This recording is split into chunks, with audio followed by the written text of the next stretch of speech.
They were weapons born of desperation and ambition, machines of terror designed to change the course of a war already slipping from Germany's grasp. In the twilight years of the Third Reich, when defeat loomed on every horizon, Nazi engineers and scientists turned to technology for salvation. From the skies came the shrieking V-1 flying bomb, nicknamed the Buzz Bomb for the ominous drone of its pulse-jet engine, a sound that froze the hearts of those waiting helplessly in London, Antwerp and beyond. From underground laboratories and vast hidden facilities came the V-2 rocket, the world's first long-range ballistic missile, a weapon that touched the edge of space before plunging back to Earth with devastating force. These vengeance weapons were not only tools of destruction, but also precursors to the modern age of rocketry and space exploration, terrifying in purpose, yet revolutionary in design. But behind their sleek lines and revolutionary technology lay a grim story of suffering and human cost. Thousands of forced laborers, dragged from camps and prisons, were worked to death in the tunnels of Mittelwerk Dora, where rockets were assembled in a hellish underground factory. The V-weapons carried not only explosives, but the weight of human misery and cruelty, embodying the contradictions of a regime that pushed the boundaries of science while sinking into moral depravity. They were symbols of both terror and innovation, leaving behind a legacy that would shape the Cold War and the space race even as their victims were buried in silence. Tonight we dive into the full harrowing history of the German V-weapons, the V-1 flying bomb and the V-2 rocket, exploring their creation, deployment, the suffering they inflicted, and their far-reaching impact on the world we live in today. So wherever you are tuning in from, whether it's evening in New York, midnight in Berlin, or dawn breaking in Sydney, settle in with us. Let the weight of history unfold, and discover the entire story of the weapons Hitler once promised would win him the war, but instead became monuments to both human ingenuity and human tragedy. The story of Germany's V-weapons begins not in World War II, but in the ruins of World War I. The Treaty of Versailles, signed in 1919, stripped Germany of its military might and imposed harsh restrictions on its armed forces. The German army was limited to 100,000 men, its navy gutted, and its air force abolished entirely. Heavy artillery, tanks and aircraft were forbidden, leaving a nation once dominant on the battlefield humbled and constrained. For German nationalists, these limitations were not just humiliations, but shackles designed to keep their country weak. Yet within these restrictions lay the seeds of future defiance. If conventional weapons were forbidden, might there be unconventional ones the victors had not imagined? In the laboratories and minds of German engineers, the idea of bypassing the treaty took root. Rockets, then a curiosity of fringe science, began to look like the tools of liberation. In the aftermath of Versailles, technology became a path toward revenge. Throughout the 1920s, Germany simmered with resentment. The stab-in-the-back myth painted the defeat of 1918 as betrayal rather than battlefield collapse, fueling nationalist anger. Politicians promised to restore pride, while engineers quietly dreamed of new ways to rearm without detection. Traditional military hardware was banned, but the treaty said nothing about rocket research. Visionaries like Hermann Ober, often called the father of space travel theory, published works imagining rockets reaching the stars. His book The Rocket into Planetary Space inspired a generation of young Germans, among them a gifted teenager named Wernher von Braun. At first, the dream was exploration, not war, rockets as vehicles to the moon rather than missiles of destruction. But in a nation humiliated and stripped of its power, every technological breakthrough carried military potential. Scientific curiosity merged with political necessity. The future of rocketry was already bending toward the battlefield. The interwar period in Germany was one of both limitation and innovation. While the Reichswehr, Germany's restricted army, could not openly experiment with tanks or aircraft, it secretly supported unconventional projects. Rocketry fell into this grey zone. Clubs of enthusiasts, like the Verein für Raumschifffahrt, Society for Space Travel, conducted experiments on the outskirts of Berlin. They fired small rockets powered by liquid fuel, often with disastrous and spectacular results. Crowds gathered to watch, laughing at the strange devices that sputtered and exploded. But among these amateur efforts, the seeds of true science were planted. Von Braun, Oberth, and others learned from every failure, pushing rockets from fantasy toward reality. The German military took notice, seeing in these crude experiments a potential loophole in Versailles. If cannons and bombers were banned, rockets might become Germany's hidden arsenal. Thus began the covert courtship between rocketeers and generals. As the 1930s dawned, Germany's political climate shifted dramatically with the rise of Adolf Hitler and the Nazi Party. Hitler, obsessed with revenge against the victors of World War I, promised to restore German greatness through rearmament. His regime openly defied Versailles, rebuilding the army, navy, and air force in open violation of the treaty. In this atmosphere of renewed militarism, unconventional weapons gained a new allure. Hitler loved symbols of technological dominance, marveling at giant artillery pieces, new tanks, and futuristic aircraft. Rockets, with their promise of unstoppable range and unprecedented power, captured the imagination of Nazi leaders. They were not merely weapons, but potential instruments of terror, capable of striking enemies far beyond the front lines. To Hitler, they represented both vengeance and spectacle. To the scientists, they represented opportunity, funding, and the chance to turn theory into hardware. The marriage of ambition and ideology set the stage for the V-weapons. The phrase Vergeltungswaffen, or weapons of vengeance, would not appear until later, but the concept was already forming. Germany's leaders sought not just to fight battles, but to terrorize their enemies into submission. Memories of Allied bombers shelling German cities in 1918 still burned in the national psyche. What if, in the next war, Germany could strike back even more brutally, raining destruction on enemy cities with unstoppable force? This was the seed of the wonder weapon myth, that technology could deliver swift revenge and compensate for Germany's material disadvantages. Politically, it served to inspire the German people with visions of triumph through science. Militarily, it offered the possibility of bypassing the superior numbers of Germany's foes. The pursuit of wonder weapons became both a propaganda promise and a strategic necessity. Rockets were not just about physics. They were about politics, pride, and vengeance. In this fusion, the future V-weapons were conceived. By the early 1930s, the German army, working in secret, began to court young rocket engineers. Among them was Wernher von Braun, recruited while still a university student. The Reichswehr recognized his brilliance and offered him the resources to transform dreams into designs. Under the guidance of artillery officer Walter Dornberger, von Braun's research shifted decisively toward military applications. Funding flowed and experiments grew larger, more sophisticated, and more ambitious.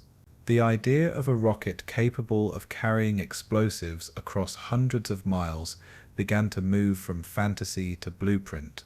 Hitler's regime, intoxicated by visions of future wars, encouraged anything that promised technological superiority. Rockets promised exactly that, a weapon against which there could be no defense. What had begun as amateur tinkering now became a state-sponsored pursuit. The road from hobby to history was set. Germany was laying the groundwork for weapons the world had never seen. The motivations driving this pursuit were layered and complex. For the scientists, there was genuine fascination with rocketry, a chance to pioneer a field that might one day reach space. For the generals, rockets offered a loophole around Versailles and a potential equalizer against larger armies. For Hitler and the Nazis, they symbolized both revenge and destiny, proof that Germany's genius could overcome humiliation. Every successful test fed the narrative of inevitability, that science would restore what politics had stolen. In the propaganda of the time, technology was portrayed as Germany's salvation, a tool to forge a new empire and terrify its enemies. Yet beneath the vision of glory lay darker truths. The pursuit of wonder weapons would demand immense resources, countless lives, and moral compromises. The seed of vengeance, once planted, was beginning to grow into something monstrous. What began as dreams of space travel would end in fields of destruction. The V-weapons were becoming instruments of terror. By the eve of World War II, the idea of long-range wonder weapons was no longer speculative. It was a strategic goal. The Nazi regime poured resources into secret facilities, nurturing projects that promised to bypass conventional warfare. Rockets were envisioned not merely as tools of battle, but as symbols of a new kind of war. War fought with machines that could strike across borders with no warning. The obsession with vengeance, born from the ashes of Versailles, was now institutionalized. Germany had set itself on the path to build weapons that would terrify the world. The V-1 and V-2 rockets did not emerge suddenly in the 1940s. They were the culmination of decades of frustration, ambition, and obsession. The dream of space travel had been hijacked by the machinery of war. In this convergence of science and vengeance, the V-weapons were born. The seeds had been planted, and their harvest would be destruction. In the aftermath of World War I, when Germany was bound by the shackles of Versailles, the dream of rocketry found fertile ground, not in military arsenals, but in small clubs of visionaries. These groups, often dismissed as eccentric hobbyists, met in fields and abandoned airstrips to experiment with liquid-fueled rockets. Their contraptions were crude, often exploding on the launch pad, or sputtering only a few feet before collapsing. Yet in each failure, lessons were learned, and enthusiasm only deepened. The most famous of these groups was the Verein für Raumschifffahrt, or Society for Space Travel, founded in 1927. Its members were a curious mix of engineers, students and dreamers, bound together by a shared fascination with the possibility of spaceflight. They were inspired by the works of Hermann Oberth, whose theoretical writing suggested that humanity might one day break free of Earth's gravity. These early clubs were not laboratories of war, but workshops of imagination. Still, in a nation searching for power, their experiments did not go unnoticed. Rockets had left the fringe and entered the realm of possibility. At the heart of this early movement stood Hermann Oberth, the visionary often called the father of modern astronautics. Born in Transylvania and trained in physics, Oberth published The Rocket into Planetary Space in 1923, a book that laid out the mathematics of space travel. His work, dense with equations and theory, electrified a generation of German youth. For the first time, rocketry seemed less like fantasy and more like a science with achievable goals. Oberth was not content with mere speculation. He built prototypes and mentored students who carried his ideas forward. He spoke of space stations, lunar voyages, and interplanetary exploration at a time when airplanes themselves were still in their infancy. To many, Oberth's vision seemed absurd, but to the dreamers of the VFR, it was gospel. Among those drawn into his orbit was a tall, ambitious teenager named Wernher von Braun. The link between Oberth's equations and von Braun's ambition would prove fateful. In Oberth's classroom, the seeds of both spaceflight and the V-weapons were sown. Wernher von Braun entered this world of science and speculation with boundless enthusiasm. Born into an aristocratic family in 1912, von Braun was captivated as a boy by visions of space travel. Inspired by Jules Verne and Oberth's writings, he joined the VFR in his teens, quickly distinguishing himself as both brilliant and ambitious. Unlike some of his peers, von Braun was less interested in philosophy than in results. He wanted to build rockets that flew higher, faster, and farther. His experiments were marked by a willingness to take risks, both scientific and personal. Von Braun's charm and determination drew the attention of senior engineers and military officers who saw in him a figure who could turn dreams into hardware. By the early 1930s, his path crossed with Walter Dornberger, an artillery officer seeking ways to bypass Versailles restrictions. The partnership between Dornberger and von Braun would prove decisive. What began in amateur clubs was now moving toward military corridors of power. The hobbyist had become a scientist, and soon he would be a soldier of the future. Walter Dornberger was the critical bridge between civilian rocketry and military application. A career artillery officer, Dornberger understood both the potential of rockets and the realities of war. In the early 1930s, he was tasked with exploring unconventional weapons, and he quickly realized that von Braun's youthful brilliance could be harnessed for military purposes. Dornberger provided structure and resources, guiding von Braun's experiments away from amateur launches and toward organized research. Under his leadership, rocketry began to acquire the discipline of military science. For Dornberger, rockets were not about space dreams, but battlefield advantage. He envisioned weapons that could strike beyond the range of artillery, bypassing enemy defenses with devastating effect. His pragmatism grounded von Braun's ambition, while von Braun's imagination expanded Dornberger's horizons. Together they formed a partnership that married science to strategy. It was this alliance that would eventually give birth to the V1 and V2. The line between exploration and militarization was being erased, one experiment at a time. The early rocket clubs served as incubators of innovation, but their limitations were clear. Funding was scarce, facilities were crude, and accidents were frequent. Tests often ended in explosions that destroyed equipment and endangered participants. Public interest kept morale alive, with newspapers occasionally reporting on amateur space pioneers, but serious progress required more than enthusiasm. It required state backing. The Reichswehr and later the Nazi regime provided exactly that. As the 1930s progressed, the VFR disbanded, its members absorbed into state-directed projects. Von Braun and his colleagues were moved into better-equipped facilities, where failures could be studied systematically rather than endured haphazardly. Civilian rocketry was effectively subsumed into military research. What had begun as weekend experiments by dreamers was now becoming the foundation of a national weapons program. The transition was complete. The rocket had left the backyard and entered the barracks. Yet even as the military took charge, the scientific ambitions of the pioneers did not vanish. Von Braun continued to dream of spaceflight, keeping Oberth's vision alive even as he built weapons. He famously remarked that his work was aimed at the stars, but sometimes hit London. This duality defined the pioneers of rocketry, explorers bound to soldiers, visionaries shackled to dictators.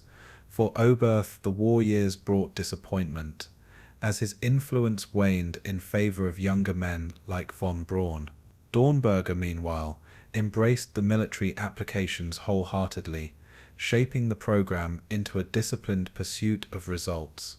The tension between science and war was ever present, but under the Nazi regime, war always took precedence. Laboratories became armories, and equations became blueprints for destruction. The dream of space remained in the background, flickering faintly amid the roar of engines. For the pioneers, compromise became survival. Their rockets would change the world, but not in the way they first imagined. By the mid-1930s, Germany had begun to openly defy the Treaty of Versailles, rearming on a massive scale.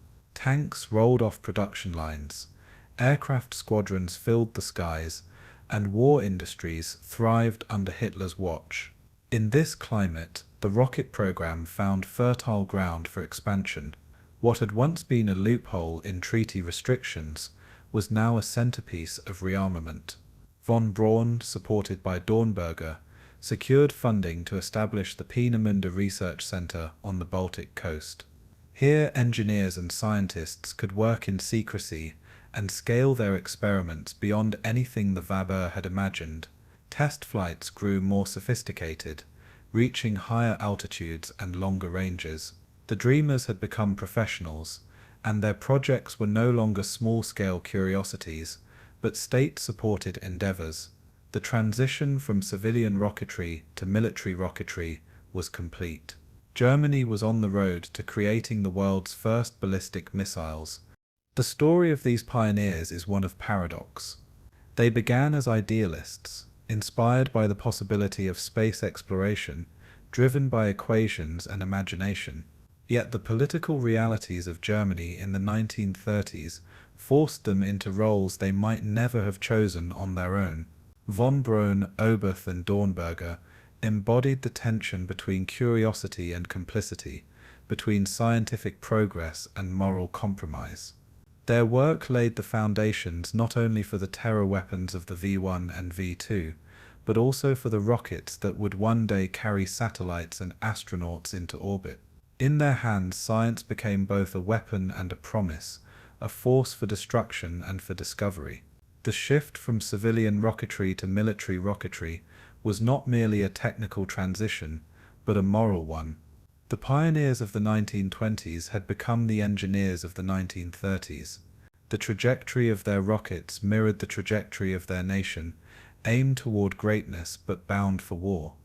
The transformation of German rocketry from amateur experimentation into a state-controlled weapons program began in the early 1930s as the Nazi regime consolidated power. Adolf Hitler and his inner circle recognized that science and technology could provide a shortcut to military dominance. Rockets, still a niche field, promised both novelty and secrecy, an unconventional weapon that Versailles restrictions had never anticipated. With the Reich openly rearming, the potential for long-range weapons became more than just theory. Funding flowed from the Army's Ordnance Department, directed toward research that could bypass traditional limitations of artillery and aircraft. This official backing was decisive, turning hobbyists into state scientists and laboratories into weapons workshops. The Nazis prized projects that could deliver both propaganda value and battlefield advantage, and rockets offered both in abundance. In Hitler's mind, they represented the perfect fusion of spectacle and destruction. The birth of the V-weapons program was not accidental, it was the product of ideology, ambition, and opportunity. The German army had already shown quiet interest in rocketry before Hitler's rise, but under the Nazi regime that interest became commitment. In 1932, Wernher von Braun, still a university student, was officially recruited into the Army's program under the supervision of artillery officer Walter Dornberger. Von Braun was given resources unimaginable to the small rocket clubs of Berlin, laboratories, test ranges, and teams of assistants. His early experiments with liquid-fueled rockets, crude and unstable, began to show promise when supported by military discipline and funding. Each test was carefully measured, recorded, and analyzed, creating a body of data far beyond anything attempted by civilian enthusiasts. The army saw in von Braun a genius who could translate Oberth's theories into practical designs. For Dornberger, the young engineer was both a protege and a weapon of the future. The relationship between science and the state had been sealed. Rocketry was no longer about exploration, it was about armament. To house this growing project, the German army sought a dedicated research facility, isolated from prying eyes and expansive enough for large-scale testing. The result was the creation of the Peenemünde Army Research Center, located on the Baltic coast of Usedom Island. Construction began in 1936, transforming the remote landscape into a fortress of innovation. Peenemünde combined laboratories, workshops, test stands, and housing for scientists and soldiers into a single complex. It was both a research hub and a military base, its secrecy protected by geography and strict controls. Here, under von Braun and Dornberger, the rocket program accelerated rapidly. For the engineers, Peenemünde was a dream realized, an industrial playground with near limitless resources. For the military, it was the birthplace of weapons that might redefine warfare. By concentrating talent, resources, and political will in one place, Peenemünde became the crucible of the V-weapons program. The world's first ballistic missile would rise from these sands. The early years at Peenemünde were defined by trial and error. Von Braun's team began with small-scale prototypes, gradually scaling up in size and complexity. They tested engines that consumed alcohol and liquid oxygen, fuels both volatile and temperamental. Each launch was an event, often ending in spectacular explosions that sent debris crashing into the Baltic dunes. Failures were frequent, but each disaster provided invaluable data. The scientists learned how to stabilize combustion, control thrust, and guide rockets along predictable trajectories. Dornberger's insistence on rigorous record-keeping ensured that nothing was wasted, not even catastrophe. These experiments, though primitive, marked the first steps toward what would become the V2 rocket. The dream of a weapon capable of crossing national borders was moving closer to reality. At Peenemünde, every failure was a stepping stone to success. The birth of the V-weapons was as much about persistence as brilliance.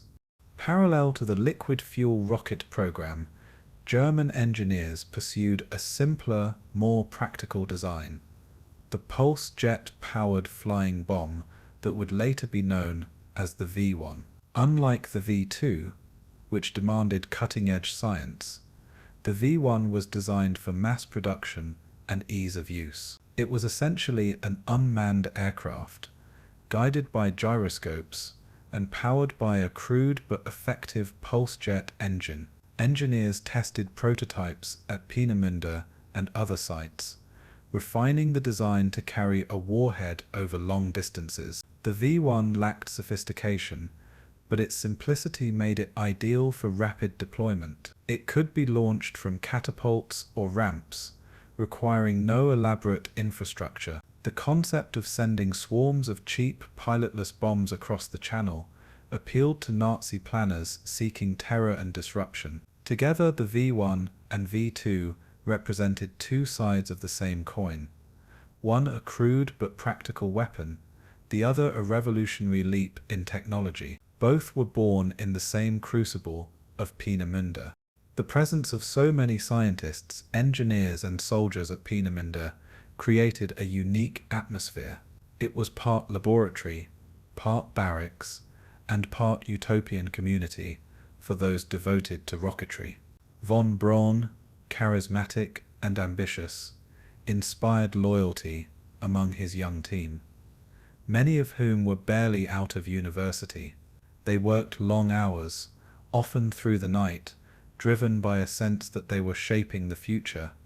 Yet alongside the excitement, the shadow of the regime loomed.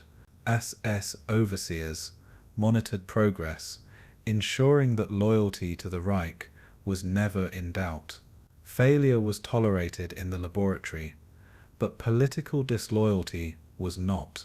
For many scientists, the work offered both privilege and peril, access to resources beyond imagination, at the cost of complicity with the Nazi war machine. Peenemünde was both a sanctuary for science and a factory for terror. Its legacy would be forever scarred by that contradiction. By the late 1930s, the outlines of the V-weapons were clear.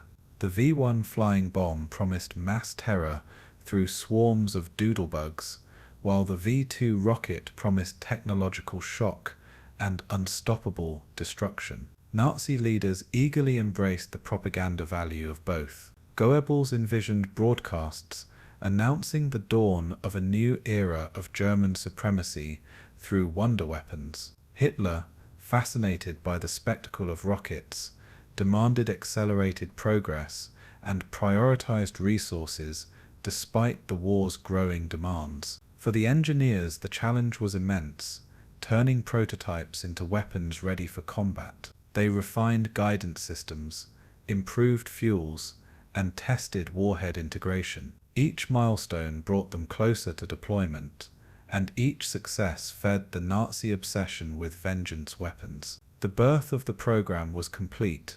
From Oberth's equations to von Braun's prototypes, the vision had become reality. Germany was poised to unleash the future of warfare. The V-weapons were ready to move from test stands to the battlefield. Looking back, the creation of the V-weapons program at Peenemünde marked one of the great turning points of modern history. Here the line between science and war blurred completely. What began as a pursuit of exploration became the architecture of destruction.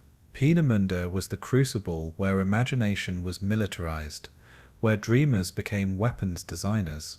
The V-1 and V-2 were more than weapons. They were harbingers of an age when technology would dominate battlefields and cities alike. The scientists of Peenemünde had birthed the first long-range missiles, weapons that foreshadowed the Cold War and the space age alike. Yet their triumph was stained with moral compromise, for their genius was harnessed to serve tyranny. The legacy of Peenemünde is thus double-edged, brilliance yoked to brutality. The world's first steps into the missile age began not with satellites or astronauts, but with vengeance and destruction. The birth of the V-weapons was the birth of a new kind of war. While the V-2 rocket captured imaginations with its futuristic design, it was the V-1 flying bomb that became the first vengeance weapon to reach operational status. Known colloquially as the buzz bomb or doodlebug, it was an ungainly pilotless aircraft, crude in appearance yet terrifying in purpose. Powered by a pulse jet engine that produced a distinctive rattling roar, the V-1 was engineered to fly at low altitude toward its target with unnerving relentlessness. Its design emphasized simplicity over sophistication, making it a weapon that could be produced cheaply and in vast numbers. Unlike the complex V-2, the V-1 was a weapon of practicality, designed to swamp enemy defenses through quantity. The Nazis envisioned launching thousands across the English Channel, each carrying a warhead of high explosive into the heart of Britain. Its psychological impact, they hoped, would equal or exceed its destructive potential. In this way, the V-1 was as much a tool of terror as of strategy. Its development represented Germany's first step toward a new kind of aerial warfare. The design of the V-1 was deliberately utilitarian. At its core, it was a small, unmanned aircraft with stubby wings, a steel fuselage, and a nose packed with nearly a ton of explosives. A gyroscopic guidance system allowed it to maintain course, though accuracy was crude, often within only a few miles of the intended target. Its most distinctive feature was the Argus AS-01 4-pulse jet engine mounted above the fuselage, a tube that produced thrust through intermittent bursts of combustion. This engine gave the V-1 its iconic buzzing sound, one that became a harbinger of death to those living under its flight path. The engine itself was remarkably simple, containing no moving parts beyond shutters that opened and closed as fuel ignited. It could be built quickly and cheaply, ideal for a nation whose resources were stretched thin. The design was not elegant, but it was efficient. Germany had created a weapon that embodied its desperate search for cost-effective destruction. Mass production was the true advantage of the V1. While the V2 required sophisticated manufacturing and cutting-edge materials, the V1 could be assembled in workshops and factories with relative ease. Components were straightforward, using steel and wood rather than rare alloys. This meant that thousands could be produced in a short time, at a fraction of the cost of a single V2. German planners recognized this as vital in 1943 and 1944, when the tide of war was turning against them and resources were dwindling. The V1's affordability gave it a strategic role as a weapon of attrition, intended to exhaust enemy defenses by sheer volume. Unlike conventional bombers, it required no pilots, sparing Germany the losses of trained aircrews. It was the aerial equivalent of an artillery barrage, fired not from guns but from ramps across occupied Europe. In Hitler's mind, it was the great equalizer. In practice, it was a blunt instrument of mass terror. Testing of the V1 began at Peenemünde, where prototypes were launched from ramps angled toward the sea. Engineers experimented with catapult systems powered by steam, developing methods to hurl the flying bomb into the air with enough velocity for its pulse jet to ignite. Early tests were plagued with problems. Engines failed to start, gyroscopes malfunctioned, and wings sheared off mid-flight. Many prototypes crashed within seconds of launch, scattering debris across the dunes. Yet the engineers persisted, refining each component and improving reliability with each iteration. The pulse jet engine, though temperamental, proved capable of sustained thrust once stabilized. Gradually, test flights extended farther and straighter, reaching ranges sufficient to threaten Britain from northern France. Each success brought renewed enthusiasm among the program's backers. The V1 was proving that it could work. Even if crude, Germany was edging closer to unleashing the first operational cruise missile in history. Despite its promise, the V1 was riddled with technical challenges. Accuracy was the foremost problem, as the crude gyroscopes often allowed the missile to drift miles off target. Its guidance system relied on preset controls rather than active navigation, meaning it could not adjust once in flight. Weather also posed difficulties, with strong winds blowing the weapon off course. Reliability remained inconsistent, with many V1SO failing to ignite or crashing prematurely. Engineers experimented with variations in wing shape, engine intake design, and stabilizers to improve performance. Even with refinements, it was never a precision weapon. It was a terror weapon designed to strike cities rather than specific military installations. Another limitation was its speed, around 400 miles per hour, which made it fast but not beyond the reach of modern fighters. These challenges did not deter Nazi planners, who valued volume over perfection. The V1 was never meant to be flawless, only frightening. One of the greatest technical hurdles was the launch system. The V1 could not take off under its own power, requiring ramps to catapult it into the air at high velocity. Engineers developed elaborate steam-driven catapults that used pistons to hurl the missile into flight.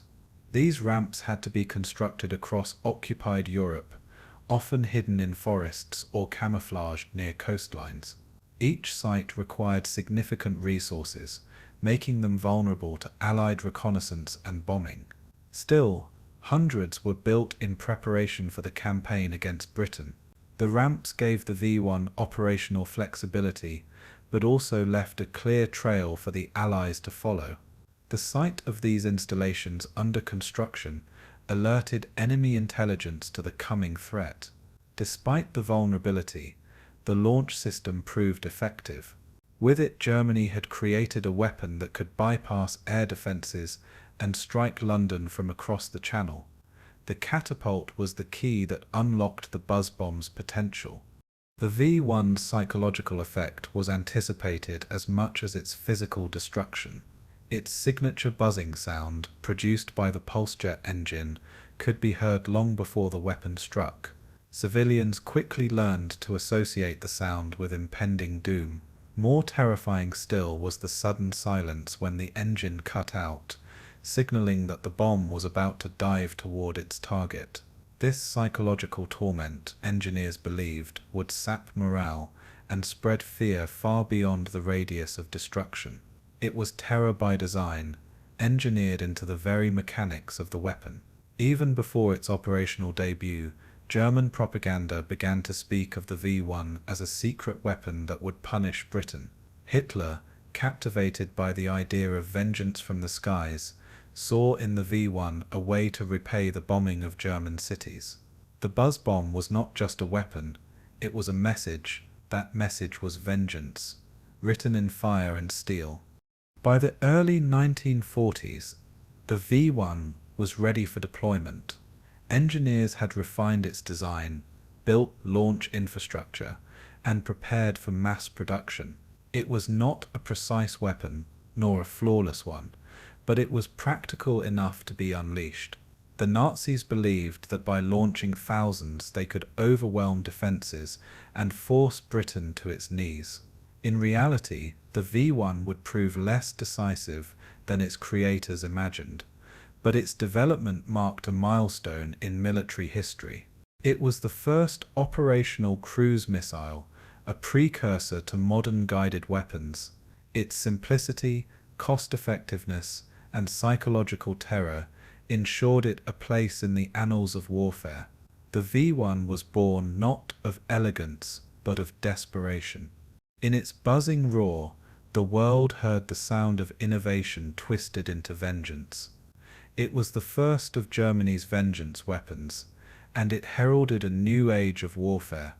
If the V1 represented practicality and terror through mass production, the V2 was its opposite, a weapon of staggering complexity, ambition, and scientific brilliance.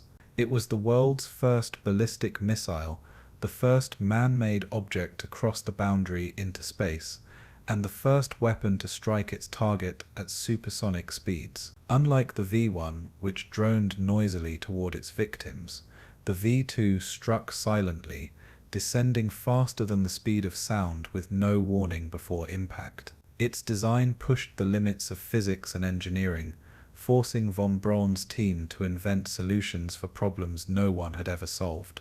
The rocket was sleek, conical, and futuristic, a terrifying glimpse of warfare yet to come. It stood 14 meters tall, weighed over 12 tons at launch, and carried a 1-ton explosive warhead.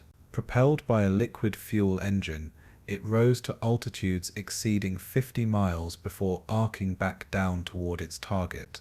The V2 was not just a weapon, it was a scientific milestone. For the first time, humanity had built a machine that touched the edge of space. The V2's propulsion system was the heart of its revolutionary design. It used a liquid-fueled engine that burned a mixture of liquid oxygen and alcohol, producing an immense 25 tons of thrust. Combustion stability was a constant challenge, requiring elaborate engineering to prevent the engine from exploding within seconds of ignition. The engineers at Peenemünde developed sophisticated turbopumps, cooling systems, and nozzles to sustain flight for nearly a full minute. Once launched, the rocket accelerated rapidly, reaching speeds of over 3,500 miles per hour. At such velocity, no contemporary defense system could hope to intercept it. Anti-aircraft guns, barrage balloons, and fighter aircraft were powerless against a weapon that soared into the stratosphere. The V2's speed and altitude made it unstoppable, a weapon that rendered existing defenses obsolete.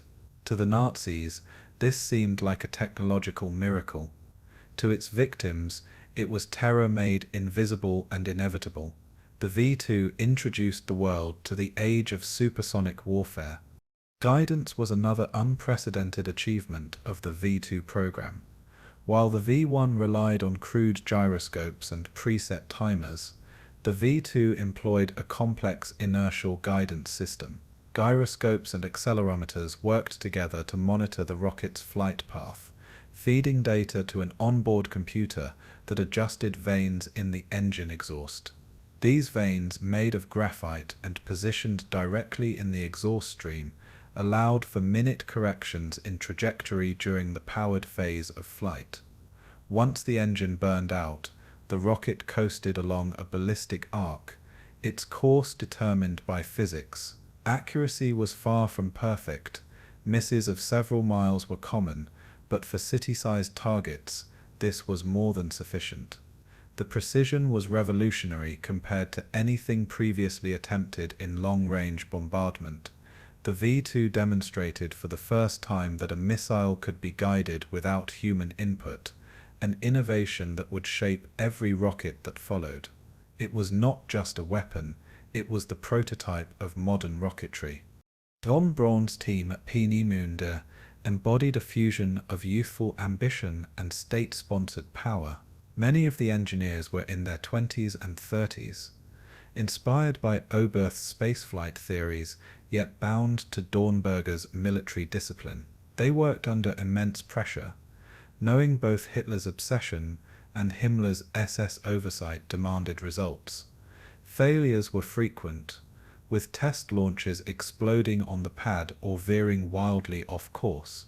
But each disaster was meticulously studied, producing data that advanced the science of rocketry by years in mere months.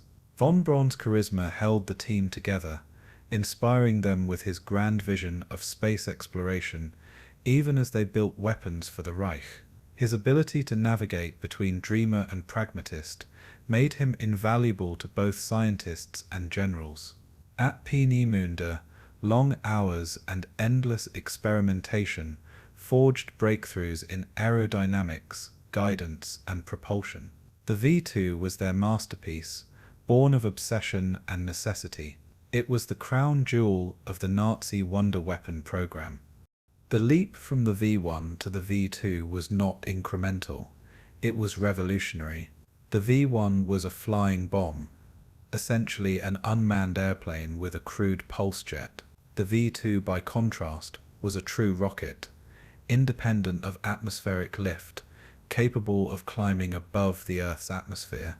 This distinction made it a precursor not only to future missiles but to spaceflight itself.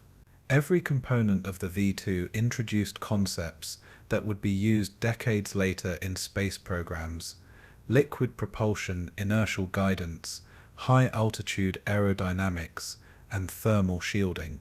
When the rocket climbed above 50 miles in altitude, it technically crossed into outer space, making it the first human creation to breach that frontier. This milestone, though born of war, laid the foundation for satellites, intercontinental missiles, and human space exploration. The V2 was thus both a harbinger of destruction and a stepping stone to the stars. Its scientific legacy was as profound as its military impact. Humanity had entered a new age. Yet the V2 was also a weapon of desperation, deployed not to win the war, but to prolong it. By the time it became operational, in late 1944, Germany was already on the defensive, losing ground on all fronts. Hitler believed that the V2 could terrorize Britain into submission, reversing the tide through psychological shock. Thousands were planned, but production difficulties and Allied bombing limited output. Each rocket was enormously expensive, consuming resources that might have built dozens of conventional aircraft or tanks. Strategically, the V2 inflicted terror but not decisive damage. Cities like London and Antwerp suffered destruction and casualties, but the war's outcome was unchanged.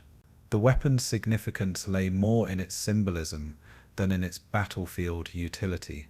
It was proof of German scientific brilliance but also of Nazi miscalculation.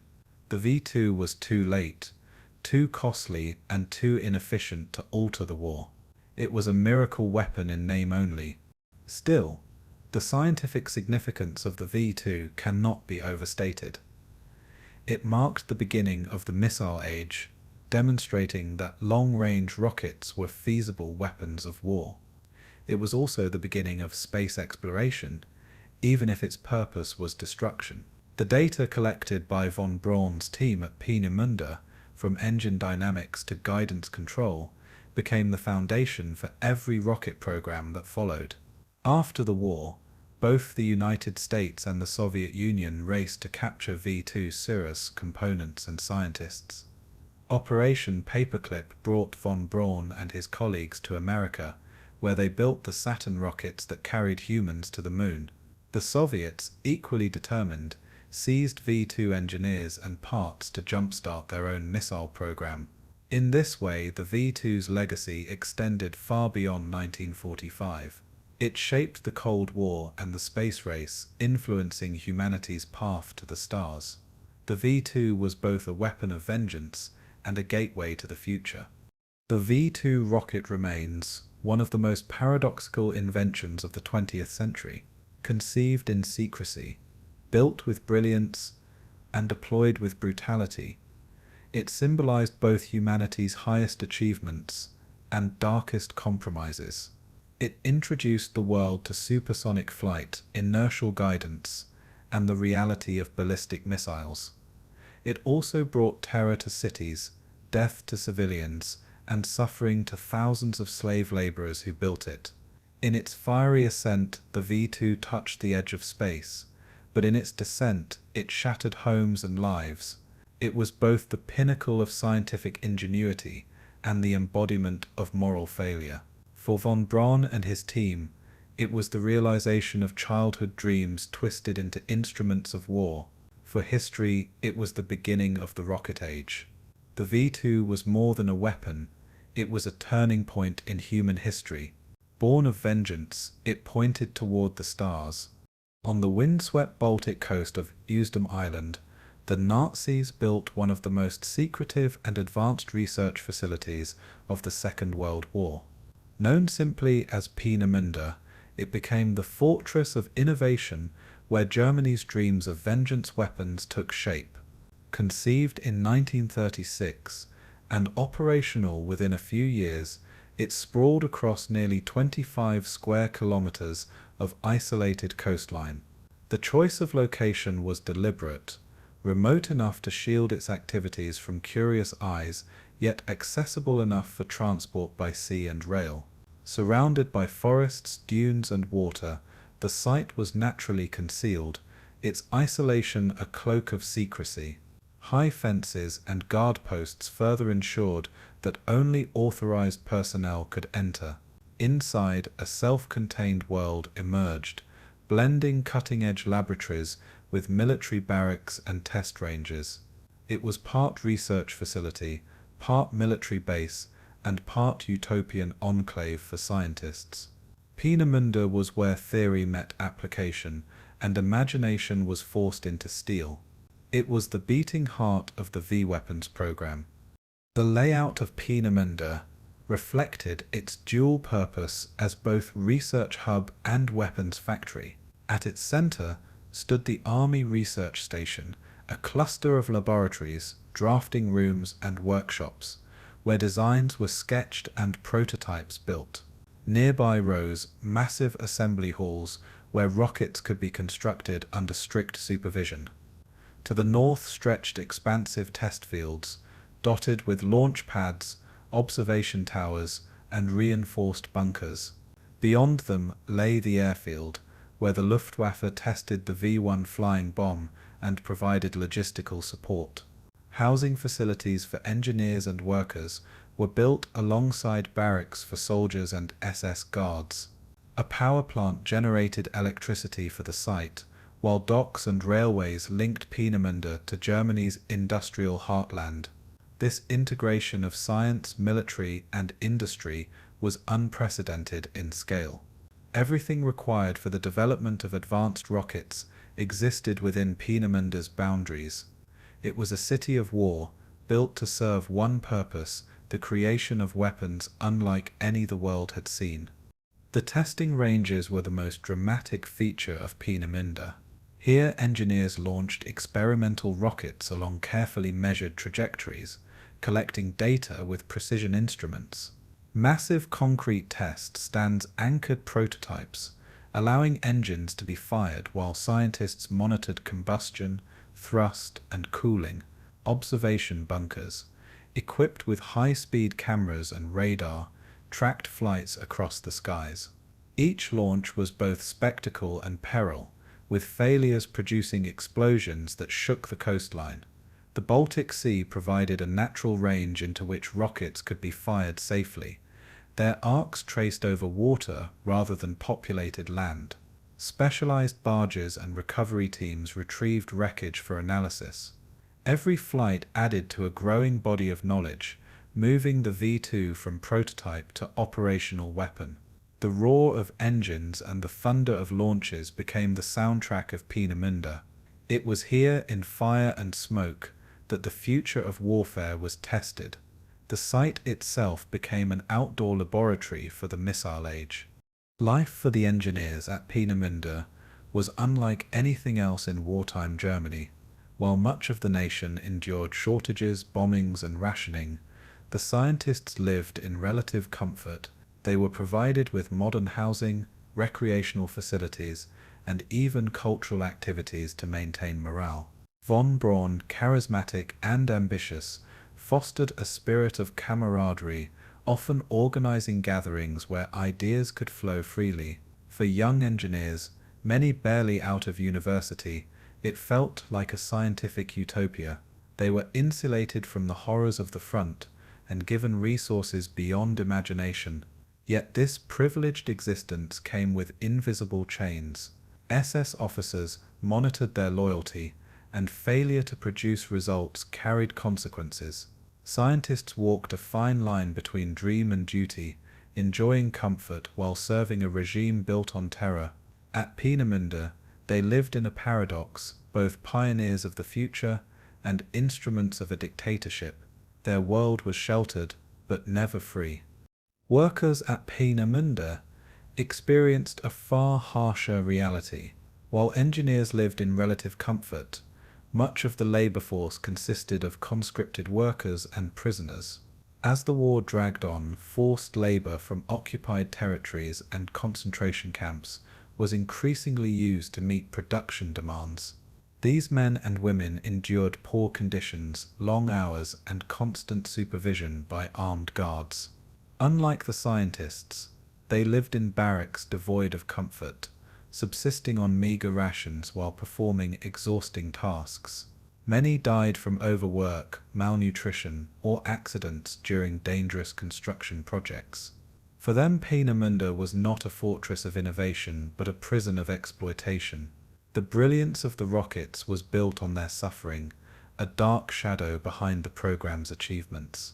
This duality, privilege for some, misery for others, defined the social fabric of Peenemünde. It was a place of genius and brutality, science and slavery, united in the pursuit of vengeance weapons. The soldiers stationed at Peenemünde added another layer to its identity. Tasked with guarding the facility, they lived in a rigid military environment, drilled in secrecy and discipline. They patrolled fences, manned checkpoints, and ensured that unauthorized individuals never entered restricted zones. Anti-aircraft batteries stood ready to defend against possible Allied air raids, though at first few believed the site could be discovered. The soldiers were also witnesses to the dramatic rocket tests, standing in awe as machines of fire and steel tore into the sky. For many, it was a posting that blended monotony with moments of breathtaking spectacle. Unlike the front, Peenemünde offered relative safety, yet the soldiers were reminded daily that they guarded one of the Reich's most prized secrets. Their presence reinforced the site's identity as both laboratory and fortress. At Peenemünde, science was inseparable from military oversight. The soldiers were the silent sentinels of secrecy. The secrecy of Peenemünde was absolute, enforced by both geography and fear.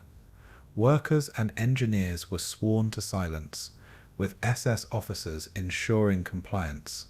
Letters home were censored, and any leak of information could result in imprisonment or worse. Even within the facility, information was compartmentalized.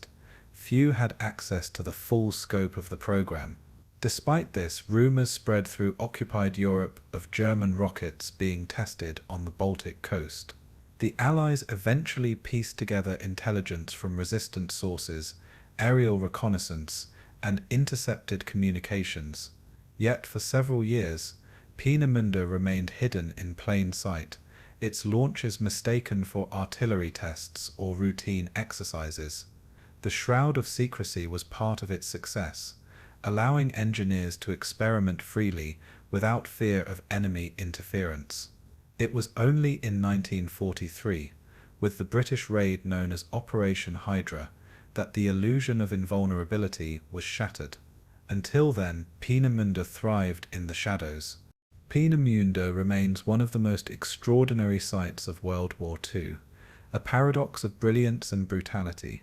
Its laboratories produced technologies decades ahead of their time, while its workshops consumed the lives of countless forced laborers. Its engineers dreamed of space even as they built weapons of terror. Its soldiers guarded secrets that would shape the Cold War and the space age alike. Within its boundaries, the contradictions of modern warfare were laid bare: science serving ideology, progress tied to suffering, innovation chained to dictatorship. Peenemünde was more than a research center. It was a symbol of the age, a fortress of innovation, cloaked in secrecy, where the future of humanity was both advanced and corrupted.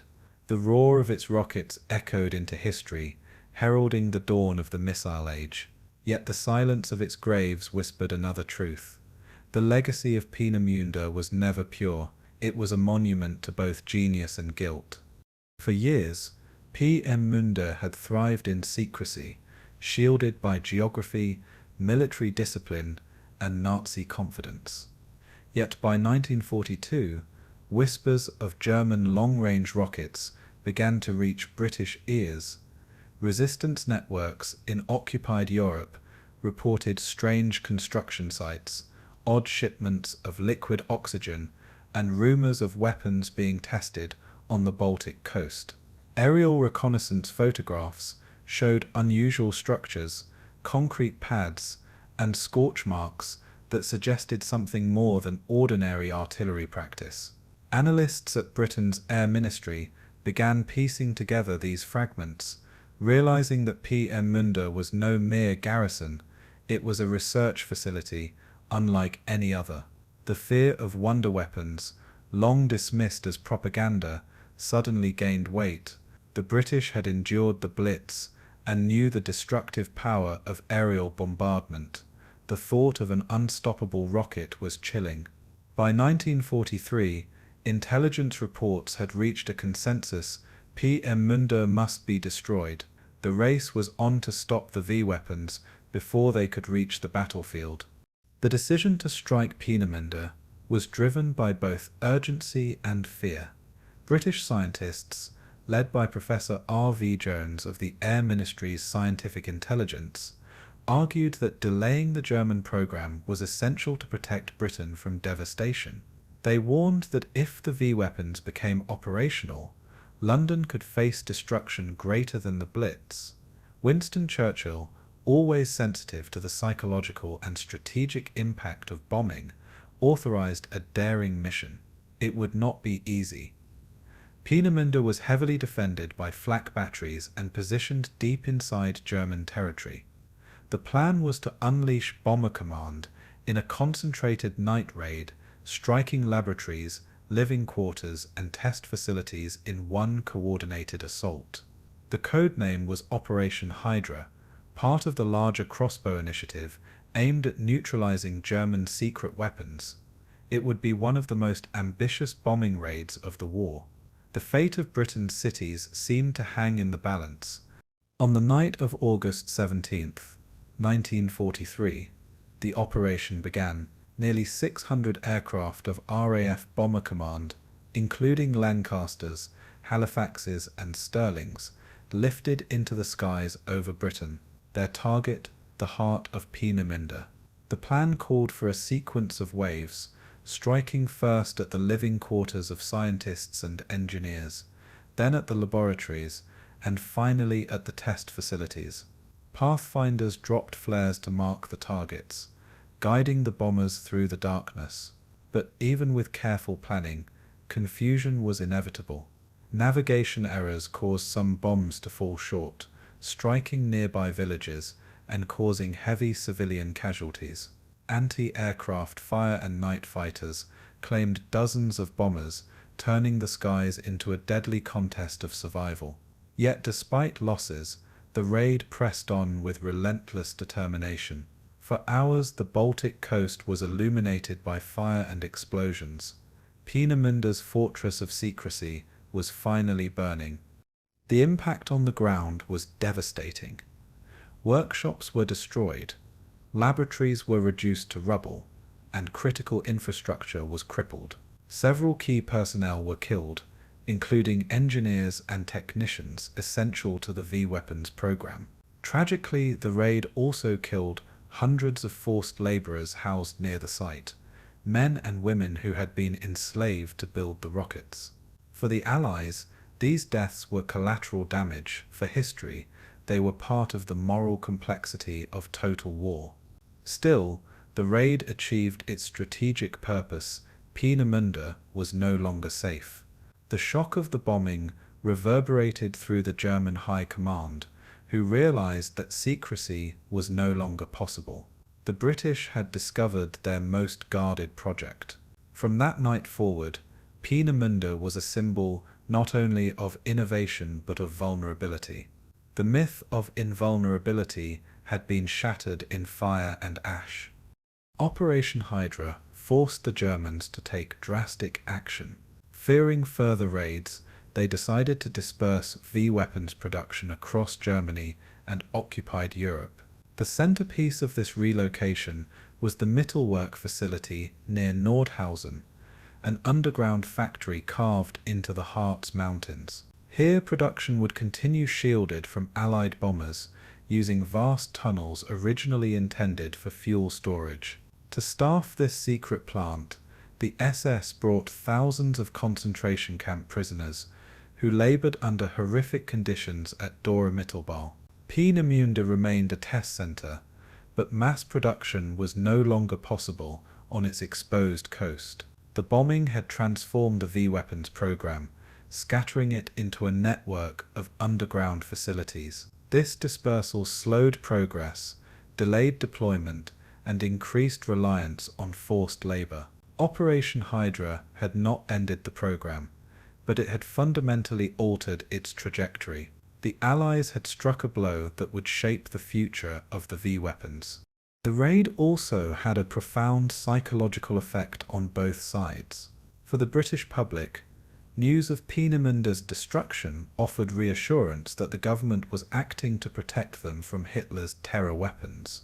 For Bomber Command, it was a rare example of a precision strike against a high-value target, proving the potential of intelligence-driven operations. Within Germany, however, the raid sowed unease. The death of scientists and workers underscored the vulnerability of even the Reich's most advanced projects. Hitler raged at the loss, but demanded the program continue at all costs. Von Braun and Dornberger, shaken by the attack, redoubled their efforts under even tighter SS supervision. The scientists no longer worked in relative freedom, they were now under constant pressure, with lives and careers at stake. Operation Hydra had changed the atmosphere at Peenemünde forever. The fortress of Secrecy had become a fortress under siege. Despite its success, Operation Hydra came at a heavy cost.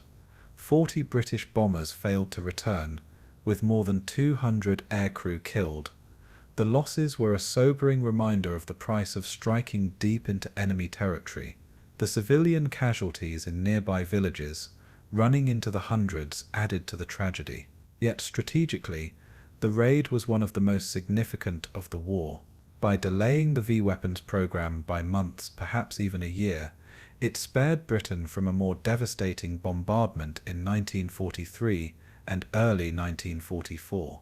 The decision to strike had been risky, but it proved justified. Peenemünde never recovered its status as the unchallenged hub of rocket development. Hydra had not ended the dream of vengeance weapons, but it had clipped their wings. The balance of secrecy and surprise had shifted in the Allies' favor. The war in the shadows was now fully engaged. Operation Hydra stands as a turning point in the history of the V-weapons. It revealed the power of intelligence, the vulnerability of even the most secret projects, and the moral complexity of strategic bombing. Peenemünde survived, but never as it had been before.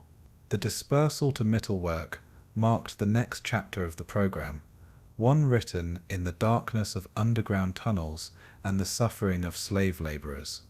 The raid delayed the deployment of the V1 and V2, buying precious time for the Allies to prepare defenses. It also demonstrated that wonder weapons, no matter how advanced, could not exist in isolation from the realities of war. The bombing of Peenemünde was more than an air raid, it was a battle for the future of warfare itself. In August 1943, the veil of secrecy was torn away. The fortress of innovation had been exposed to fire from the skies. Its legacy would never be the same. After the bombing of Peenemünde in 1943, the Nazi leadership made a grim decision to relocate V2 production underground, beyond the reach of Allied bombers. The chosen site was a series of abandoned gypsum mines near Nordhausen in the Harz Mountains. These caverns, carved into the rock, offered natural protection from aerial attack, but they were dark, damp, and suffocating.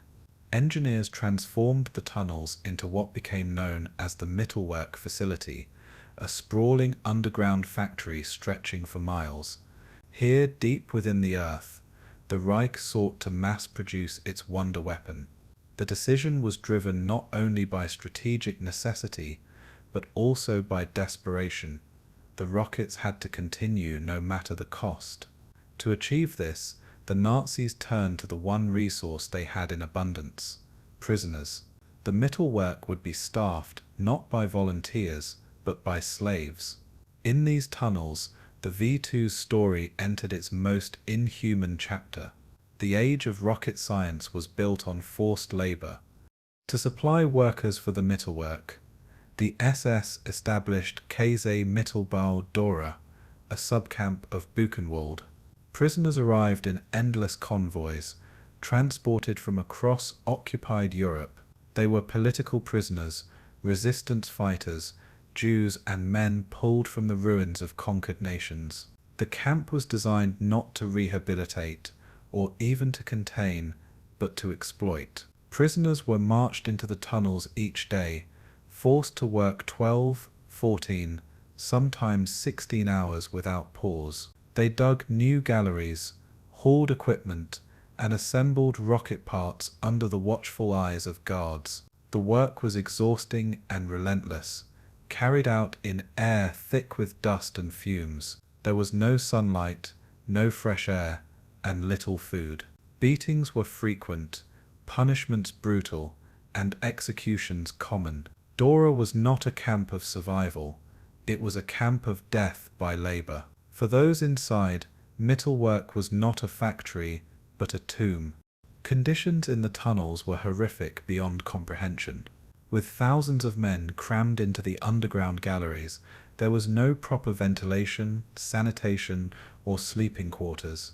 Prisoners often slept on the bare rock floor, huddled together for warmth in the freezing dampness. Disease spread rapidly. Dysentery, tuberculosis, and pneumonia ravaged the camp population. The air was filled with coal dust, concrete powder, and chemical fumes from rocket components, slowly poisoning the lungs of those forced to breathe it. Food rations were pitiful, little more than watery soup and crusts of bread, providing barely enough energy to survive. Water was scarce, often contaminated, and illness from dehydration was common. Death was everywhere. Men collapsed at their workbenches, their bodies carried away to mass graves. For the prisoners, each day was a gamble between survival and death.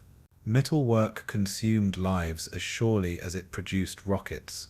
The human cost was staggering. The death toll at Dora was appalling. Historians estimate that of the 60,000 prisoners who passed through the camp during its operation, at least 20,000 perished. Many died from starvation, disease, and exhaustion, while others were executed for sabotage or collapse at their stations. Prisoners were hanged in public as warnings, their bodies left dangling to instill fear in their comrades.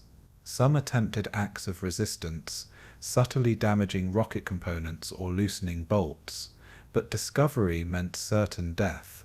The SS demanded absolute obedience, enforcing it through terror.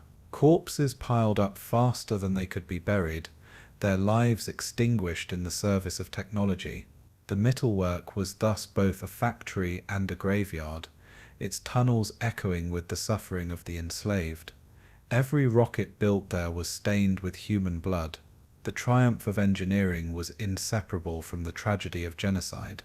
For the engineers and managers of the W-Weapons program, Mittelwerk presented a moral abyss.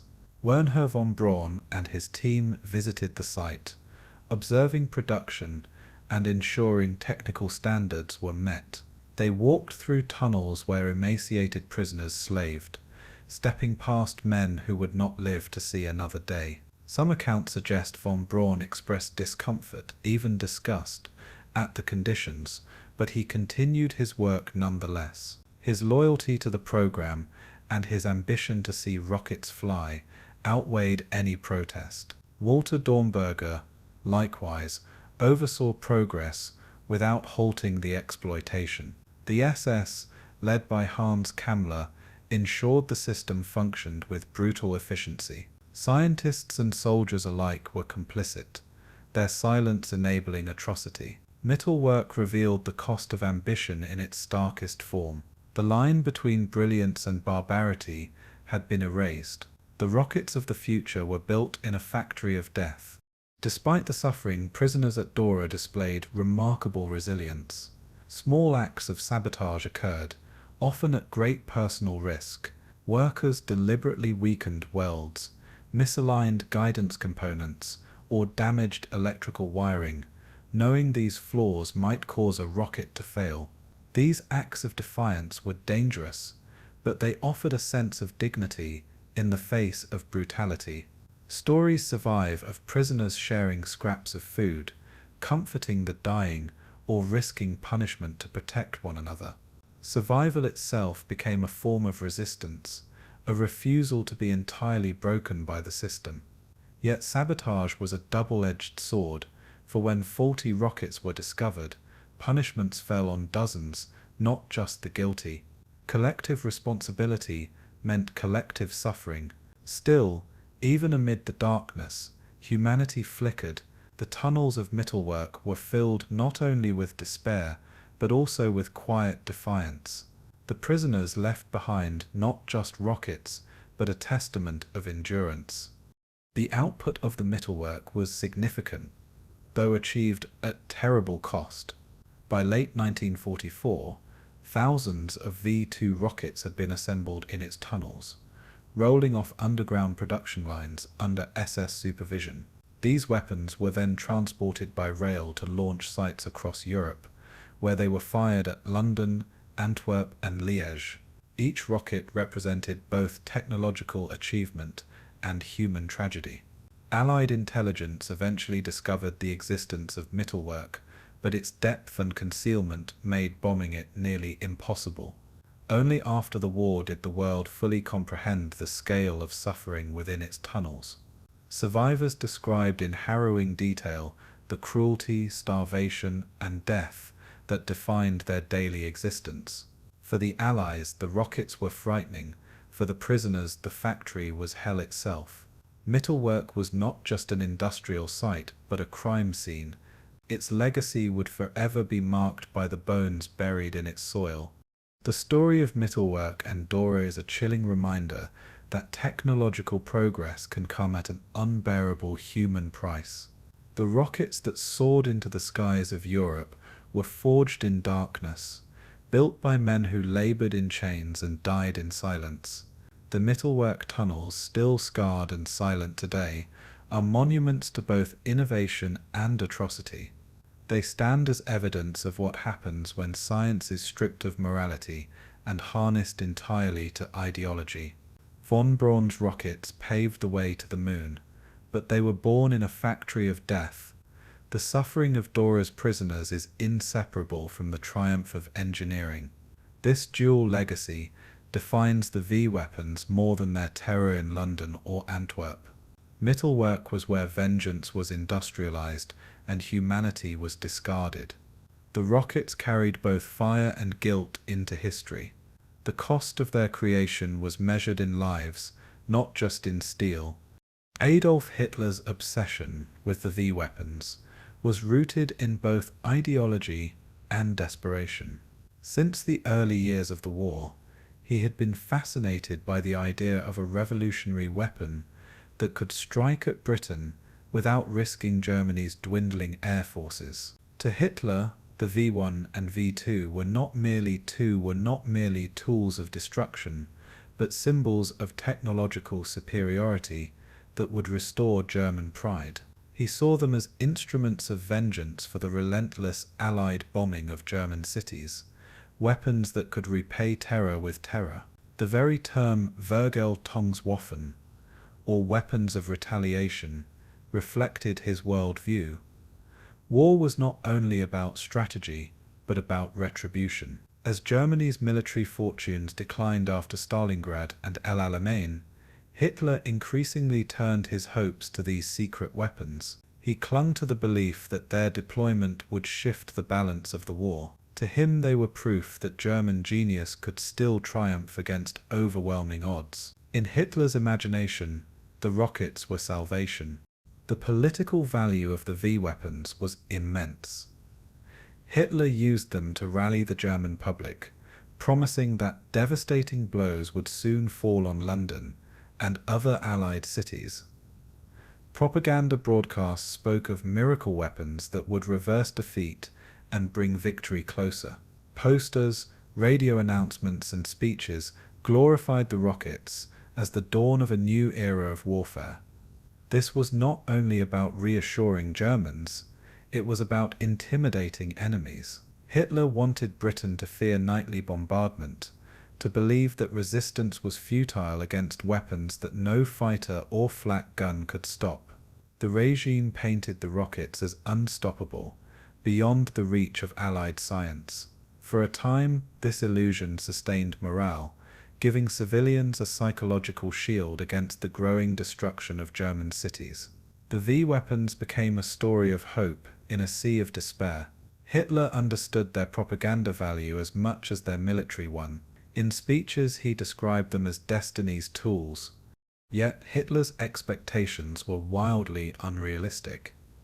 He believed that mass production of V1 SER and V2 SERs would cripple Britain's war effort, forcing Churchill to the negotiating table. In his fantasies, thousands of rockets would rain down upon London, paralyzing the city and breaking British morale. He ignored the enormous logistical and technical challenges of deploying such weapons. Each V2 was enormously costly, consuming resources that Germany could ill afford.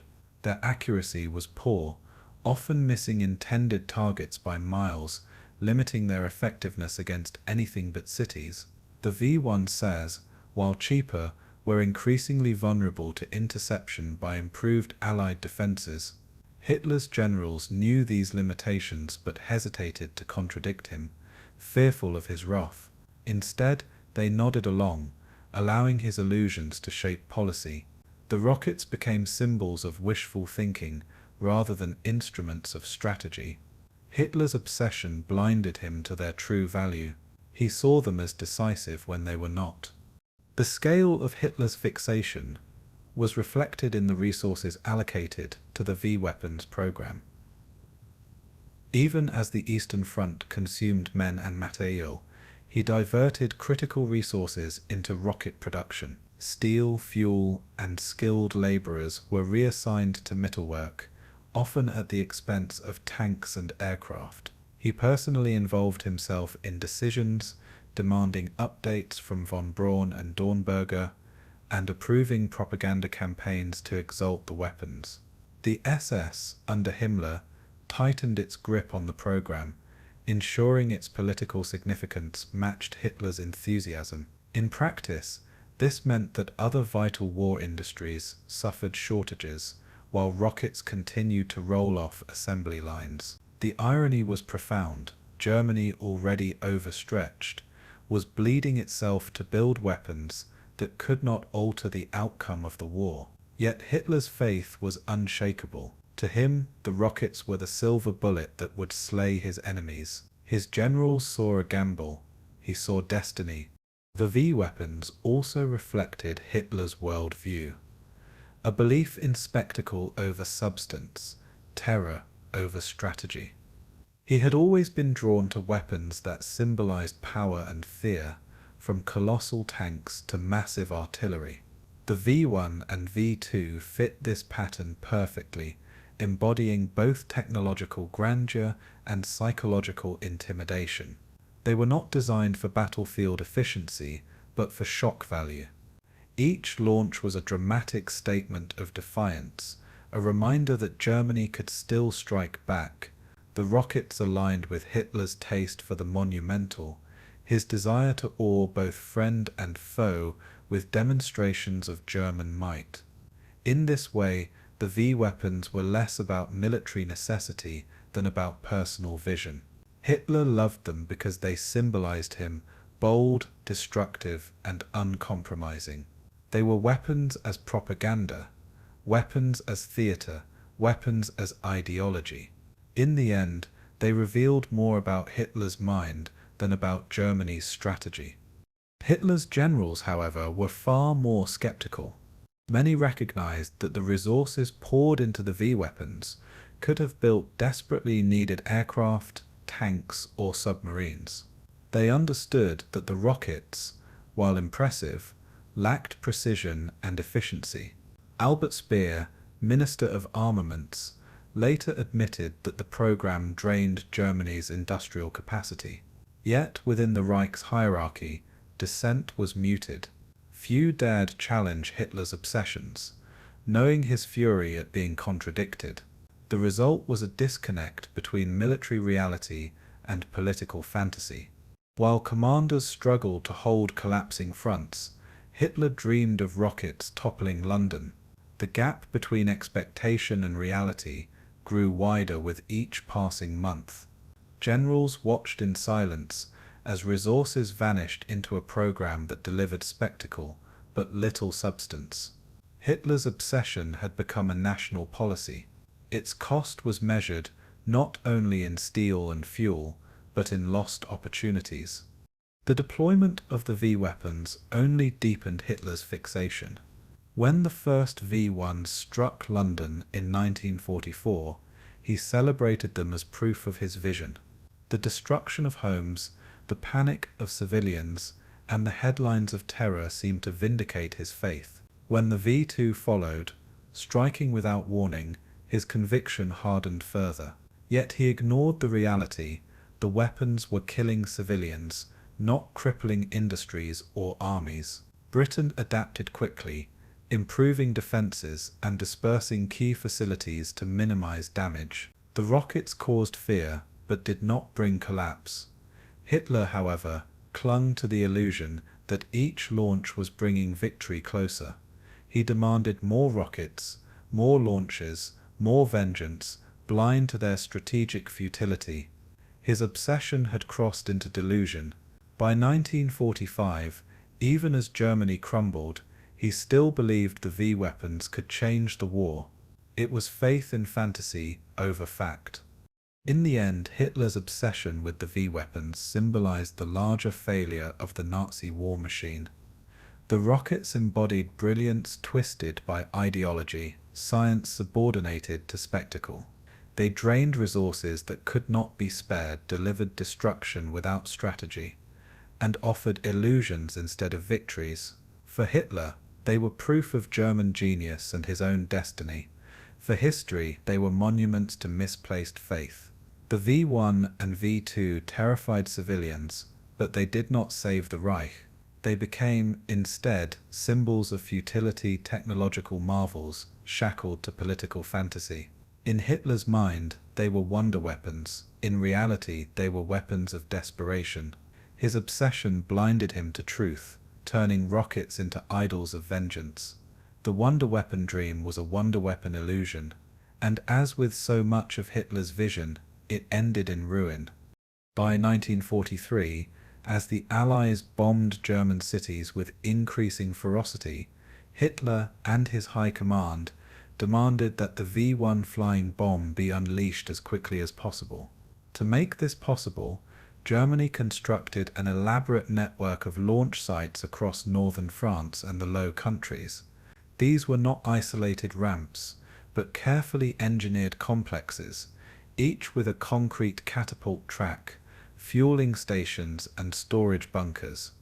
The sites were camouflaged under trees, built into hillsides, or disguised to avoid Allied aerial reconnaissance.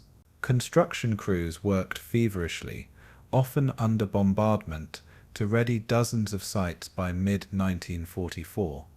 Each was positioned to bring London within range of the V1's 150-mile flight envelope. Once operational, these sites could launch several flying bombs per day, sending a relentless stream of weapons across the Channel. The launch network was itself a feat of military engineering. It transformed northern France into a springboard for terror. The V1's method of launch was deceptively simple, but brutally effective. Mounted on a long ramp, the missile was hurled into the air by a steam-powered catapult, its pulse jet engine roaring to life as it left the rail. The launch sequence took only minutes, allowing operators to fire one after another in rapid succession. German crews trained to operate these sites with mechanical precision, ensuring that each bomb was fueled, armed, and launched with minimal delay. The launch cycle became a daily routine, like loading artillery on a massive industrial scale. The Allies, watching from across the Channel, soon realized that they faced not a single weapon but a continuous campaign. The Germans called it Vergeltungswaffe 1, the weapon of vengeance. To the British, it quickly became known by its sound, the buzz bomb. From the moment the first one lifted off, a new kind of warfare had begun. The first V1 attack came in the early hours of June 13, 1944, just a week after D-Day. At 4:25 a.m., Londoners were awakened by a strange buzzing sound overhead. Moments later, the engine cut out, and a massive explosion rocked the city. The weapon had struck near Bethnal Green, killing 6 people and injuring many more. It was the beginning of a new bombardment campaign, one that combined the randomness of air raids with the terror of an unstoppable machine. Over the next hours, more buzz bombs arrived, each preceded by the dreaded drone of its pulse jet. The British quickly realized that this was no isolated attack, but the opening salvo of a systematic offensive. Within days, dozens were falling across London and southern England. The V1 had made its violent debut, and its psychological effect was immediate. A weapon of vengeance had become a weapon of fear. The psychological impact of the V1 was one of its greatest strengths. Civilians learned to dread the buzzing overhead, knowing that when the sound stopped, an explosion would follow. The unpredictability of where each bomb would fall made the fear worse. Streets, schools, factories, and homes, All were targets by chance rather than design. Families huddled in shelters as the strange engines roared above, their nerves fraying with each passing night. Newspapers reported the new threat, dubbing the missiles doodlebugs, a name that spread quickly among the population. The randomness of the attacks eroded confidence in safety, turning daily life into a lottery of survival. Unlike bombers, which could sometimes be seen and fought, the V-1C were invisible until they were already overhead. Their menace lay in their impersonal, mechanical nature. London was under siege once again, and this time the enemy was a machine. Material damage was also severe. Each V1 carried nearly a ton of explosives, enough to level entire buildings or devastate crowded streets. Industrial districts, rail yards, and residential neighborhoods all suffered strikes. By the end of the campaign, thousands of homes were destroyed, and essential infrastructure was crippled. In London alone, tens of thousands of people were left homeless, forced into shelters or temporary camps. Factories were disrupted, transport lines damaged, and daily life thrown into chaos. Fire brigades and emergency crews worked tirelessly, often under dangerous conditions to contain the destruction. The bombs did not cripple Britain's war economy, but they stretched its resilience to the limit. Every strike was a reminder that no city was safe from Hitler's vengeance. The doodlebugs left behind scars of rubble and ash. They were both terror and tangible devastation. The scale of the V1 offensive was immense. Between June and August 1944, nearly 10,000 V1Cs were launched toward Britain.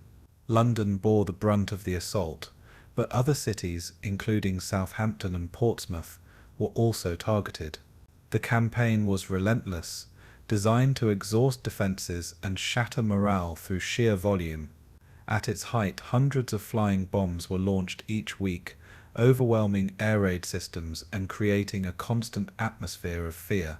The randomness of their trajectory meant they often missed central London, but even near misses caused devastation in suburbs and countryside. The Nazis celebrated the V1 as proof of their technological ingenuity and vengeance. For Britain, it was another test of endurance, another chapter in the long struggle of survival. The doodlebugs had become a weapon of attrition, forcing the Allies to devote enormous resources to countering them. Quantity, not quality, was their true power. Defences against the V1 gradually improved, but the initial shock left Britain vulnerable. Anti-aircraft guns were repositioned along the coast, barrage balloons raised, and fighter patrols intensified. New tactics emerged, such as RAF pilots tipping the wings of V1C with their own aircraft to destabilize their flight paths. Despite these measures, many still got through. The speed and altitude of the V1 made interception difficult, especially in the early weeks of the campaign. Civil defense units continued to battle fires and rescue survivors under constant strain. By late summer, however, defenses had improved enough to destroy a large percentage of incoming bombs before they reached London. Still, the psychological scars remained. The doodlebug had already etched itself into the memory of a generation. Even as defenses grew stronger, the terror of its buzzing drone lingered in the public mind. Victory in the skies came slowly, painfully, and at great cost. The deployment of the V1 marked a new stage in modern warfare. It was the world's first operational cruise missile, a weapon designed not for precision but for mass terror. Its legacy lay not only in the physical destruction it caused, but in the psychological war it waged. The doodlebugs tested the resilience of the British people, who once again endured bombardment with courage and determination. For Hitler, the V1 campaign was a symbol of defiance, a statement that Germany could still strike back even as Allied armies advanced through France. In truth, the weapon was too crude to change the course of the war. Yet its shadow loomed large, shaping both civilian morale and military strategy. The V-1 was not a wonder weapon. It was a terror weapon. Its buzzing drone became the soundtrack of fear in 1944. The age of the flying bomb had arrived. When the first V-16 began to rain down on London in June 1944, Britain was initially caught off guard. Anti-aircraft defences were concentrated around German bomber routes, not geared to intercept fast, low-flying pilotless bombs. The buzz bombs flew at around 400 miles per hour, a speed that placed them at the very edge of contemporary defensive capabilities. Their low altitude made radar detection difficult, and their small size rendered them elusive targets. In the early days of the campaign, only a small fraction were intercepted before reaching their destinations. Yet the British had faced crises before, and once again the nation mobilized in ingenuity and determination. Anti-aircraft units, fighter squadrons, and civil defense organizations threw themselves into the task of defending the capital. It was a race between weapon and countermeasure, fought in the skies over southern England. The defense of Britain entered a new chapter. One of the first responses was to reposition anti-aircraft guns along the southeast coast. Heavy batteries of 3.7-inch and 4.5-inch guns were redeployed in a defensive belt, forming a line of fire against the incoming missiles. Radar-directed fire control systems, refined during the Blitz, were adapted to target the faster V-1S. New proximity fuses, which detonated shells when near a target, rather than on impact, dramatically increased the effectiveness of gunners. These technological improvements turned Britain's flak defences into lethal barriers of steel and shrapnel. Gun crews worked tirelessly, tracking and firing at incoming bombs day and night, often under immense pressure. Each successful interception prevented devastation in the streets below. By mid-July 1944, the gunners were destroying a growing proportion of the missiles. Anti-aircraft fire became the backbone of the defense. The battle against the doodlebugs was increasingly being fought with steel and precision. Barrage balloons used during the Blitz to disrupt enemy bombers were also deployed against the V-1 SAP. Massive balloons tethered with steel cables were floated across potential approach routes to London. The hope was that the missiles would strike the cables and be destroyed or deflected before reaching the city.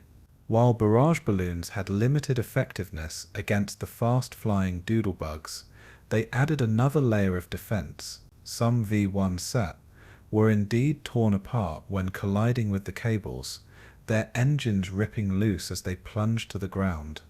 The sight of the balloons hanging in the skies reassured civilians that something was being done to defend them. They were a visible symbol of protection, even if their success was modest compared to guns and fighters. Together, the layered defences increased the odds of stopping each incoming missile. Britain was weaving a net of resistance across its skies. The doodlebugs would not go unchallenged. RAF fighter pilots quickly became the most dramatic defenders against the V-1 threat. Squadrons flying Spitfires, Tempests, and Mosquitoes were scrambled daily to chase down the incoming missiles. Engaging a V-1 was unlike any other aerial combat. The bombs flew fast and straight, leaving little room for error, and exploding them with gunfire was dangerous, as debris could strike the pursuing aircraft. Pilots developed a daring technique. Instead of shooting, they flew alongside the doodlebug and used their wingtip to tip the missile's wing. This maneuver destabilized the gyroscopes, causing the V-1 to crash harmlessly in open countryside. It was an act of extraordinary skill and bravery, demanding nerves of steel and razor-sharp reflexes. Stories of pilots tipping doodlebugs spread quickly, elevating them to near-mythical status in the public eye. Each interception was a life saved, a home spared, a blow struck back against Hitler's vengeance. The RAF had found its answer in courage and ingenuity. The efforts of anti-aircraft gunners and fighter pilots soon began to pay off. In the early days, barely 1 in 5 doodlebugs were intercepted before reaching their targets. By August 1944, that ratio had improved dramatically, with defenses destroying more than half of all incoming missiles. Gun crews refined their aim, pilots perfected their interception techniques, and radar coverage improved daily. The combination of ground and air defenses created overlapping zones of protection, forcing each missile to run a gauntlet of steel, cable, and pursuit. Civilians began to notice the change as fewer bombs reached central London. While destruction still occurred, the tide of terror was slowly being turned. The defenders of Britain had adapted, just as they had in the Blitz. Once again, technology and human bravery combined to meet the challenge. The Doodlebug campaign was losing its sting. The defenders were gaining the upper hand. Civil defense on the ground was equally vital. Air raid wardens, ambulance crews, and fire brigades responded with tireless courage to each impact. Their role did not involve interception, but they ensured that casualties were minimized and survivors cared for. Every successful defense depended not only on stopping the bombs, but also on swiftly aiding those who suffered when one got through. Shelters were reinforced, emergency medical stations established, and evacuation plans renewed for vulnerable populations. The public's resilience was tested, but morale held firm. Civilians drew strength from the visible efforts of gunners, pilots, and rescue crews. The battle was not just military but psychological, and Britain had learned long ago that morale was as important as machinery. In unity, the nation found its shield. Defending against the Doodlebugs became a collective struggle. Every person played a part in resisting the weapon of vengeance. By the end of the summer of 1944, the defenses against the V1 had matured into an effective system. Fighter squadrons patrolled constantly, anti-aircraft belts bristled with activity, and radar tracking allowed for swift coordination.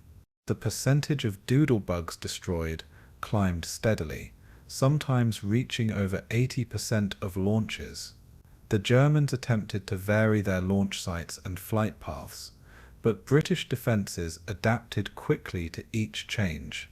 The once terrifying buzz of the V1 became less frequent in the skies over London. Hitler's wonder weapon was being blunted, its psychological advantage fading as its impact diminished. The battle had shifted from fear to determination, from helplessness to resilience. The British were proving once again that they could withstand the fiercest assaults. The Doodlebug campaign was no longer decisive. It was fading into desperation. The defenders had turned terror into triumph. The defense against the V1 stands as one of the great examples of adaptation in modern warfare. Faced with a new and terrifying weapon, Britain responded with creativity, technology, and courage. Anti-aircraft crews refined their skills under relentless pressure. Barrage balloon operators provided another line of defense, and RAF pilots risked their lives in extraordinary aerial maneuvers. Together, their efforts saved thousands of lives and preserved the spirit of resistance. The gradual neutralization of the Doodlebug threat demonstrated that no weapon, however novel, could break a determined nation. The V1 had promised terror and destruction, but Britain had answered with unity and resilience. In the end, the Doodlebugs inflicted suffering, but not submission. The defenders of Britain had triumphed not only through firepower, but through resolve. The story of the V1 defense was a testament to human ingenuity under pressure. It was another victory in the long battle for survival. By late 1944, with the V1 campaign blunted by Allied defenses, Germany unveiled its most terrifying weapon, the V-2 rocket. Unlike the buzz bomb, which could be intercepted by fighters and anti-aircraft guns, the V-2 was unstoppable. It soared into the stratosphere at supersonic speeds, descending upon its targets with no warning, no sound, and no chance of defense. Its deployment required secrecy and mobility, for the Allies had already proven their ability to destroy fixed launch sites. To meet this challenge, the Germans devised mobile launch systems, using convoys of specialized vehicles that carried rockets, fuel, and equipment. Each convoy could transform a stretch of road or clearing into a launch site within hours, fire its deadly payload, and disappear before Allied reconnaissance could locate it. The mobility of the system made it nearly impossible to suppress. The V-2 was not just a weapon, it was a phantom, appearing and vanishing like a ghost across occupied Europe. For civilians in its path, the terror was absolute. The launch process of the V-2 was complex, yet chillingly efficient once mastered. Crews arrived in concealed convoys, bringing the rocket on a massive transport erector known as the Mittelwerk. Mobile cranes hoisted the 14-meter missile into an upright position, while teams connected fueling lines and checked guidance systems. Liquid oxygen, kept in insulated containers, was pumped into the rocket alongside alcohol-based fuel, an operation that had to be timed with precision. Any mistake could result in an explosion, incinerating crews in an instant. Once fueled, the rocket was armed, its guidance programmed with target coordinates, and its graphite steering vanes calibrated. The launch itself lasted only moments, a deafening roar, a column of fire, and then silence as the rocket vanished into the clouds. Within minutes it would descend hundreds of miles away, striking its target faster than sound could warn of its arrival. The system was both ingenious and terrifying. It brought modern rocketry into the battlefield for the first time. The first operational V-2 attack came on September 8, 1944, when a rocket struck the city of Paris and another slammed into London. In the British capital, the missile landed in Chiswick, destroying homes and killing civilians, marking the dawn of a new kind of warfare. For the people of London, already hardened by years of bombing, the V-2 introduced a new dimension of fear. Unlike the doodlebug, there was no buzzing sound to warn of its approach. One moment life was normal, the next an explosion reduced buildings to rubble. Newspapers at first downplayed the attacks, referring to them as gas main explosions to avoid panic, but rumors spread quickly. Civilians understood that something new and deadly was upon them. This was not another air raid, it was a strike from the edge of space. The V-2 had made its entrance into history with fire and terror. As the campaign intensified, Antwerp became a prime target. Captured by the Allies in September 1944, Antwerp was critical for supplying the armies advancing into Belgium and the Netherlands. Its port was the lifeline of the Allied advance, and German commanders sought to cripple it with rocket bombardments. From launch sites hidden in the forests of the Low Countries, V-2 Scythe were fired relentlessly toward the city. The missiles rained down on docks, warehouses, and neighborhoods, causing massive casualties and widespread destruction. Entire streets were flattened in seconds, fires raged, and survivors were left stunned by the suddenness of the attacks. The goal was to disrupt Allied logistics, but the human toll was enormous. Antwerp endured more V-2 strikes than any other city, becoming the epicenter of rocket warfare. The V-2 campaign turned Belgium's gateway into a killing ground. The terror extended far beyond London. Liège in Belgium also suffered under the V-2 bombardments. This industrial city, vital for Allied operations, was struck repeatedly in late 1944 and early 1945. Factories, rail lines, and residential districts all fell victim to the rocket barrages. The randomness of the missiles made them especially terrifying, as no one knew where the next strike would fall. Workers heading to factories, children playing in streets, families sitting at dinner tables, all could be obliterated in an instant.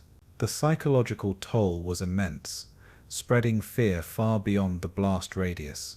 Survivors described hearing nothing, only to wake amid rubble and fire. For Liège, as for London and Antwerp, the V2 represented the cruelty of modern warfare, impersonal, sudden, and unstoppable. The city became another symbol of the vengeance weapon's reach. Its suffering was a testament to Germany's desperation. The devastation caused by the V2 was unmatched by any weapon before it. Each rocket carried a 1-ton warhead, capable of destroying entire city blocks. The supersonic impact produced shockwaves that pulverized buildings and shattered glass for hundreds of yards. Rescue crews struggled to cope with the scale of destruction, often digging through rubble for survivors amid fire and dust. Hospitals overflowed with the wounded, while morgues filled with the dead. Civilians lived in constant dread, knowing that no shelter, no warning system, and no defense could protect them. The V2 was not a precision weapon. It was a weapon of terror, aimed at cities rather than strategic targets. Its randomness magnified its psychological effect, making every civilian feel vulnerable. In its destructive power, the rocket was unmatched. In its strategic value, it was tragically flawed. It was a triumph of science twisted into a tool of vengeance. Despite its horror, the V2 failed to achieve its strategic goals. The missiles killed thousands, destroyed homes and infrastructure, and sowed fear, but they did not break Allied morale or halt the advance toward Germany. London endured, Antwerp's port continued to function, and Liège remained operational. The cost of each rocket was enormous, far greater than the damage inflicted. Hitler's dream of a war-winning wonder weapon proved to be an illusion. For the Allies, the V2 was a terrifying nuisance but not a decisive factor. Its significance lay more in its technological achievement than in its military effect. Yet for civilians beneath its flight path, this distinction offered no comfort. Each explosion was a tragedy, a reminder of the human cost of desperation. The V2 was a weapon that killed without changing the course of history. Its legacy was fear without victory. The deployment of the V2 marked a turning point in warfare. It was the first time in history that ballistic missiles had been used against cities, introducing a new era of long-range, unstoppable bombardment. Its mobile launch systems, its supersonic speed, and its sheer destructiveness were decades ahead of their time. Yet the weapon was born of desperation, deployed too late and too expensively to alter the war's outcome. For Londoners, Antwerpians, and the people of Liège, the V2 was not a scientific marvel, but a nightmare. Its fire and fury scarred their cities and their memories. The rocket was both the pinnacle of Nazi science and the embodiment of Nazi futility. It showed what was possible and what was wasted. When innovation served ideology, the V2 was not a victory for Germany, but a warning to the world. It heralded the dawn of the missile age. The civilian experience of the V-weapons was defined by terror, destruction, and uncertainty. Unlike conventional bombing raids, which brought warning sirens and the sight of enemy aircraft, the V1 and V2 offered little or no advance notice. The V1's buzzing drone provided a grim countdown, but its silence signaled only seconds before detonation. The V2 struck without sound, its victims never hearing the weapon that killed them. For those living in London, Antwerp and Liège, life became a constant gamble with fate. Casualties mounted daily, with streets and neighborhoods erased in moments. Families huddled in shelters, never sure if their homes would still stand when they emerged. Shops, schools, and factories were obliterated indiscriminately. Civilians became the true front line of the V-Weapons war. It was a campaign waged not against armies but against ordinary people. In Britain, the V1 campaign caused devastating casualties. Between June 1944 and March 1945, over 6,000 civilians were killed by doodlebugs, and tens of thousands more were injured. Entire blocks of London were reduced to rubble, leaving survivors wandering through streets of shattered glass and fire. Hospitals overflowed with the wounded, many suffering burns, blast injuries, or broken bones. Morgues filled faster than they could process the dead, forcing mass burials in some districts. Emergency services worked tirelessly, but the scale of the destruction tested their limits.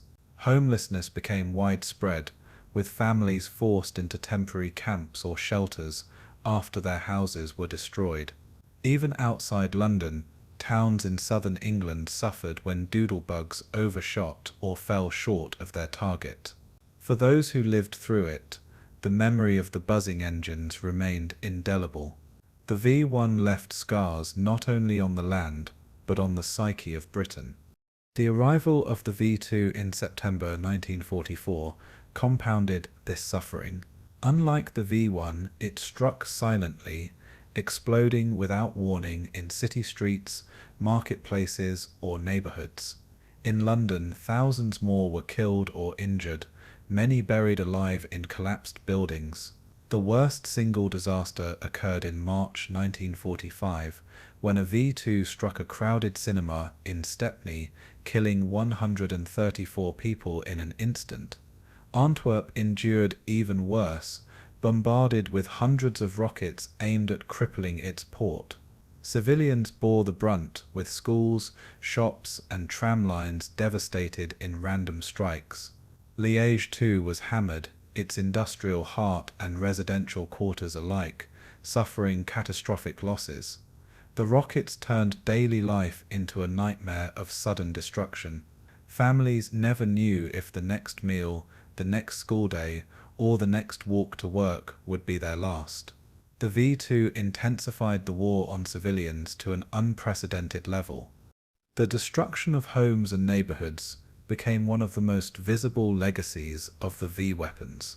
Rows of terraced houses in London were blown apart, their brick walls collapsing into mounds of rubble. Fires consumed what explosions spared, reducing possessions to ashes.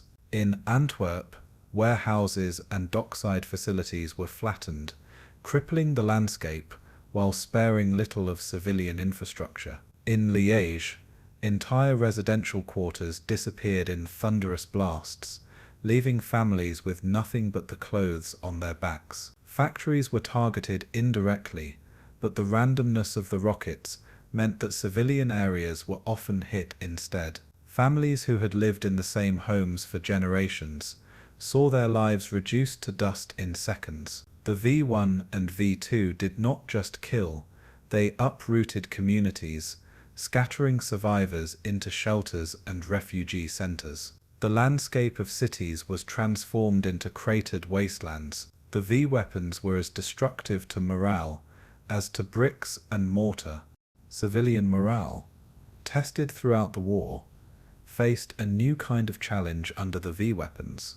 During the Blitz, the sight and sound of enemy aircraft gave people something tangible to resist, and the Blitz spirit became legendary.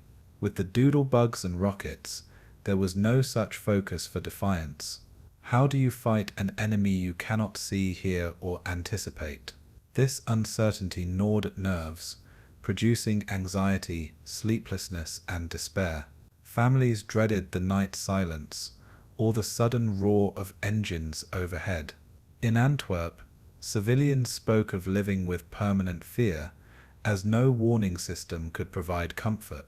Yet even under these conditions, people adapted, continuing daily routines under the shadow of destruction. Children went to school, workers manned factories, and communities pulled together after each attack. Morale bent, but did not break. Civilians endured, even when endurance seemed impossible. Stories of survival reveal the resilience and tragedy of those who lived through the bombardments. In London, a mother recalled shielding her children under the kitchen table as their house collapsed, emerging from the rubble to find them miraculously alive. In Antwerp, dock workers described sprinting for cover as rockets obliterated warehouses, their comrades buried beneath the ruins. In Liège, survivors remembered entire families vanishing in a single explosion, leaving neighbors to dig desperately for survivors with bare hands. These stories were repeated endlessly, each community with its own litany of horror and survival. Acts of quiet heroism abounded, wardens rescuing trapped children, nurses tending the wounded amid falling debris, and ordinary citizens comforting the bereaved. The human spirit refused to yield entirely, even in the face of relentless terror. Survival became an act of defiance. The V-weapons could kill, but they could not extinguish hope. Children in particular carried deep scars from the V1 and V2 campaigns. Many had grown up under the Blitz and evacuation programs, only to face this new and even more terrifying weapon.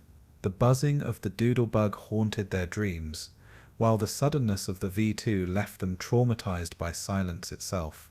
Schools were hit repeatedly, leaving parents terrified each time their children left home. In Antwerp, a V2 strike on a cinema killed scores of children, a tragedy that seared itself into the collective memory of the city. In London, young survivors carried memories of rubble, fire, and death into adulthood. The psychological trauma lasted long after the physical war ended. Generations grew up marked by the experience of being targeted as civilians. The war had not spared the young. It had made them central victims of technological terror. Childhood was forever altered beneath the shadow of the rockets. The impact of the V-weapons on civilians was both immediate and lasting. Casualties numbered in the tens of thousands, homes were obliterated, and communities scarred by grief and trauma. Yet beyond the physical destruction lay a deeper legacy, the memory of living under a weapon that offered no defense, no warning, and no mercy. For Britain and Belgium, the V1 and V2 campaigns symbolized both Nazi cruelty and Allied resilience. The rockets killed indiscriminately, but they did not achieve Hitler's dream of breaking morale. Instead, they hardened resolve, forging new strength from shared suffering. Civilians endured with remarkable courage, carrying on amid fear and rubble. Their survival was itself a victory, a quiet triumph over terror. The V-weapons left cities in ruins, but they did not destroy the human will. In the end, it was the people who prevailed. Even before the first V1 or V2 struck Britain, Allied intelligence had begun piecing together the puzzle of Germany's secret weapons. Reports filtered in from the French and Belgian resistance, describing strange construction projects, long ramps hidden in forests, and unusual convoys near the coast. Civilians noted the appearance of massive concrete bunkers, such as those at Wotten and Wissenes, whose purpose was shrouded in secrecy. At the same time, aerial reconnaissance photographs revealed odd installations unlike anything previously seen. Analysts at the Air Ministry and the US 8th Air Force pored over these images, trying to decipher their meaning. By late 1943, scientists and intelligence officers had concluded that Germany was preparing to launch pilotless bombs or rockets against Britain. The urgency of the threat gave rise to Operation Crossbow, the Allied effort to locate, attack, and destroy the V-weapon infrastructure before it became operational. The intelligence war had become as crucial as the battles fought on land and sea. The skies themselves became the new front line in the race against terror. Photographic reconnaissance was the backbone of this effort. Allied reconnaissance aircraft flew dangerous missions over occupied France, snapping thousands of high-resolution images of the countryside. Skilled interpreters scrutinized every frame, searching for launch ramps, camouflaged buildings, and rail lines feeding the sites. Tiny details, a shadow on a ramp, a patch of scorched earth, or a hidden road, could betray a V-1 launch facility. As the campaign developed, reconnaissance identified dozens of ski sites, so called because their long concrete ramps resembled giant skis laid across the ground. These sites were capable of firing multiple V-1 save per day, threatening London with relentless bombardment. Once identified, they became prime targets for Allied bombers. The speed and accuracy of reconnaissance often meant the difference between success and failure. In this way, cameras became weapons as vital as bombs. Intelligence was the first line of defense against Hitler's vengeance. Resistance fighters on the ground played an equally vital role. Networks in France, Belgium, and the Netherlands provided detailed reports of German activity around launch sites. Locals risked their lives to measure ramp angles, count supply convoys, and even sketch layouts of installations. Some resistance members infiltrated construction crews, passing along blueprints to London. Others sabotaged supply lines, delaying the completion of launch facilities. Their bravery provided crucial information that confirmed and supplemented aerial reconnaissance. Without these reports, many sites might have remained hidden under camouflage and deception. The resistance paid a heavy price, as the Gestapo hunted spies ruthlessly, torturing and executing those caught. Yet their efforts saved countless lives by accelerating Allied countermeasures. In the intelligence war, the resistance was the hidden army. Their courage was as decisive as any bombing raid. Operation Crossbow brought the full weight of Allied air power to bear on the V-weapon threat. From late 1943 into 1944, the RAF and US 8th Air Force launched massive bombing raids against suspected launch sites and storage depots. Heavy bombers, escorted by fighters, struck the great bunkers at Watton and Wisnes, attempting to collapse their thick concrete shells. Medium bombers and fighter bombers targeted the smaller ski sites, hoping to destroy ramps before they became operational. Thousands of tons of bombs were dropped, turning parts of northern France into a wasteland of craters and rubble. These raids delayed the V-1 campaign by months, forcing the Germans to rebuild and adapt. The Allies believed they had scored a major victory, yet despite the devastation, many sites survived or were quickly repaired. The bombing campaign was relentless but never absolute. Crossbow blunted the threat but could not eliminate it entirely. The Germans responded with ingenuity. Recognizing that fixed launch sites were vulnerable, they shifted to mobile ramps hidden in woods and fields. These smaller installations could be set up in hours, launch a series of V-1 SIS, and then vanish before bombers arrived. The tactic turned the V-1 into a weapon of mobility, harder to counter through bombing alone. For the Allies, this was a frustrating development. Bombers could not be everywhere at once, and reconnaissance often lagged behind the reality on the ground. The result was a constant cat-and-mouse game, with the Allies striking permanent facilities while mobile units kept launching attacks. The Germans had adapted, ensuring that the V-1 campaign continued despite Crossbow's intensity.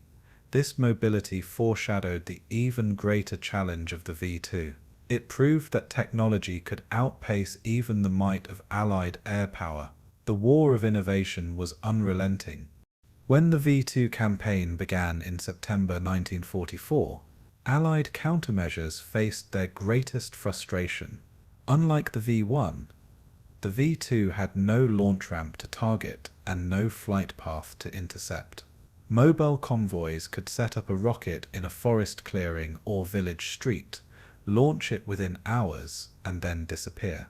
By the time reconnaissance planes detected the aftermath, the crews were long gone. The supersonic speed of the rocket meant there was no defense once it was in the air. Anti-aircraft guns, barrage balloons and fighters, all effective against doodlebugs, were powerless against the V2. Churchill himself admitted with bitter honesty that there was no defense against the rocket. The only solution was to capture or destroy the launch areas through ground offensives. For the Allies, this was a sobering realization. The V2 had changed the rules of warfare, leaving countermeasures lagging behind. Despite these limitations, the crossbow campaign was not a failure. It delayed the V1 offensive by crucial months, ensuring that Britain was spared the worst bombardment during the tense weeks following D-Day. It also forced the Germans to scatter resources, slowing production and complicating logistics. Most importantly, it proved that intelligence and bombing could at least mitigate the impact of Hitler's wonder weapons. In the battle against the V1, crossbows saved lives and bought time. Against the V2, however, it could do little but harass. The Allies learned a hard lesson. Even the most advanced air forces had limits against mobile, supersonic weapons. This realization would shape post-war strategy, highlighting the need for new defenses in the missile age. Operation Crossbow was both a success and a warning. It revealed the strengths and the weaknesses of modern warfare. Allied intelligence and countermeasures against the V weapons remain one of the most remarkable chapters of the war.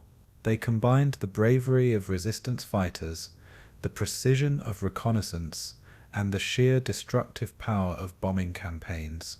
They succeeded in delaying and blunting the V1 campaign, but they met their match in the V2. The rockets proved that the age of defense by flak and fighter was ending, and the era of missile warfare had begun. For civilians in London, Antwerp, and Liège, these distinctions meant little. They still faced terror and destruction, yet behind the scenes the crossbow operations showed that even against unprecedented weapons, ingenuity and determination could make a difference. The Allies could not stop the rockets, but they could limit their scale. The battle against the V weapons was as much about intelligence as firepower. In that contest, Britain and her allies showed resilience equal to their enemies' innovation. When Hitler first unveiled his so-called Vergeltungswaffen, or vengeance weapons, he proclaimed them as the technological marvels that would change the course of the war. To Nazi propaganda, the V1 flying bomb and the V2 rocket were more than weapons. They were symbols of German genius, instruments of revenge, and harbingers of inevitable victory. In reality, however, their military effectiveness has been a subject of debate ever since. The central question is simple: did the V weapons achieve the strategic impact their creators intended, or were they an extravagant waste of resources? The numbers alone begin to tell the story. Tens of thousands of civilians were killed or wounded, and vast swaths of London, Antwerp, and Liège were reduced to rubble.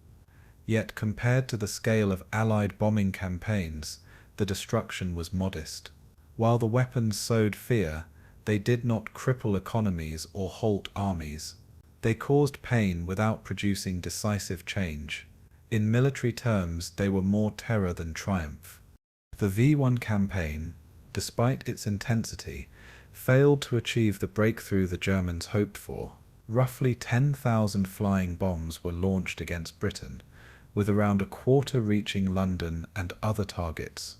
The casualties, over 6,000 dead and tens of thousands wounded, were tragic but not war-altering. The British war economy continued to function. Factories remained productive, and supply lines to the front remained intact.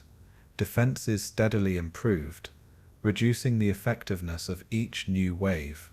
By comparison, a single Allied bombing raid with hundreds of heavy bombers, could inflict comparable or greater casualties in one night. The V1s forced the diversion of defences and resources, but they did not disrupt Britain's ability to fight. They were spectacular in appearance, yet limited in strategic consequence. Their value lay more in psychological warfare than in material results.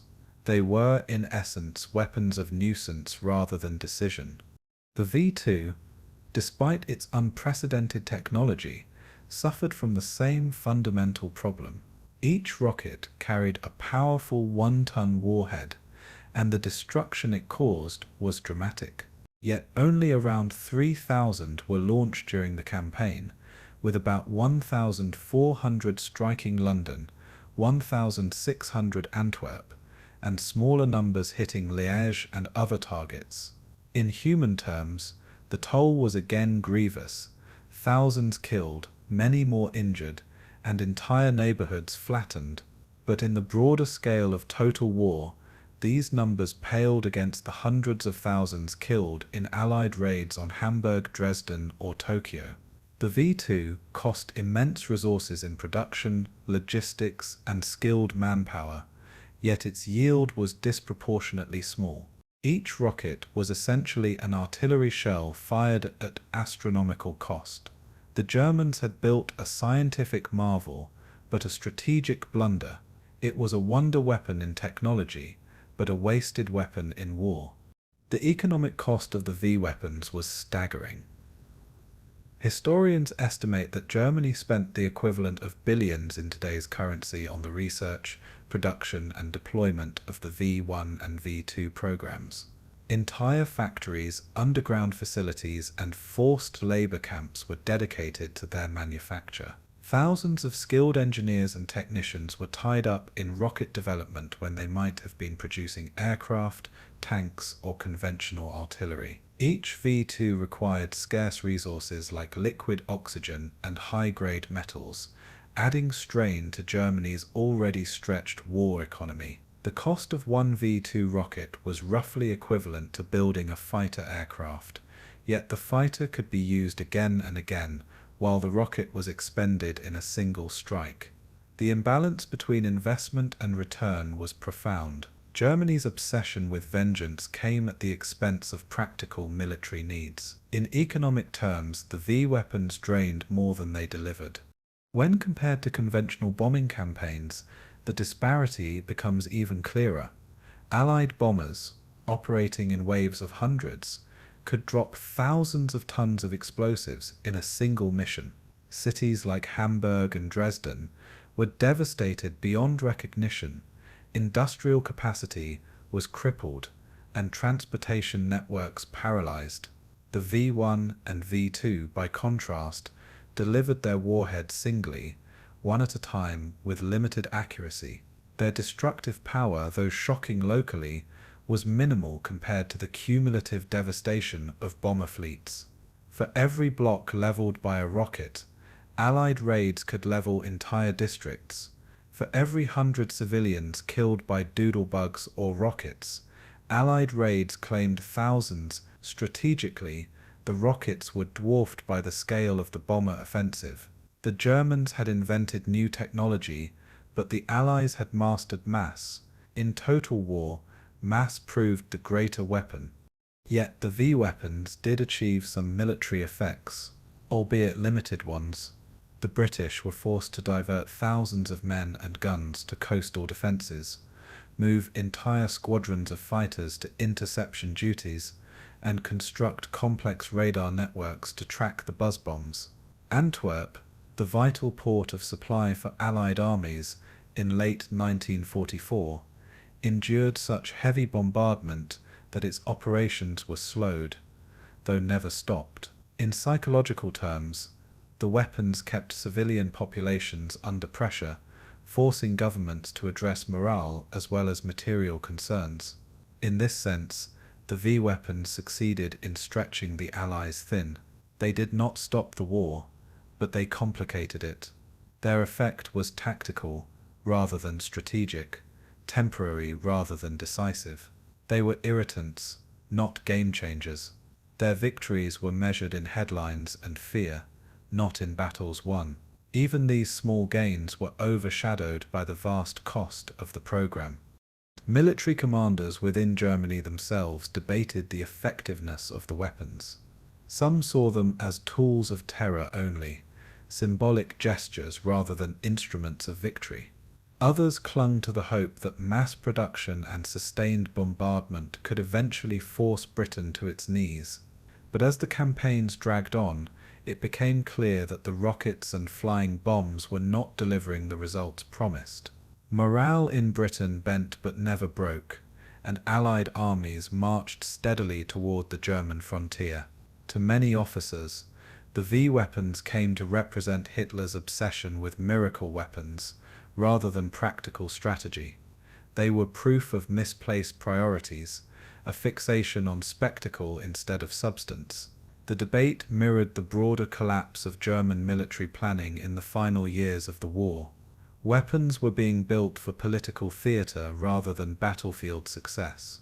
The V-weapons were the most striking example of this disconnect. In the final analysis, the military effectiveness of the V-weapons was limited, and their legacy rests more on symbolism than substance. They killed thousands but did not alter the war's trajectory. They showcased German technological innovation but revealed strategic folly. They forced the Allies to adapt but did not halt their advance. They terrified civilians but ultimately strengthened their resolve. For Germany, the V-weapons were a costly gamble that yielded little beyond headlines and fear.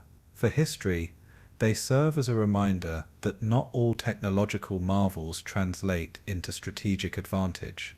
In the balance of cost versus effect, the rockets and flying bombs were failures. They were harbingers of the future, but failures of the present.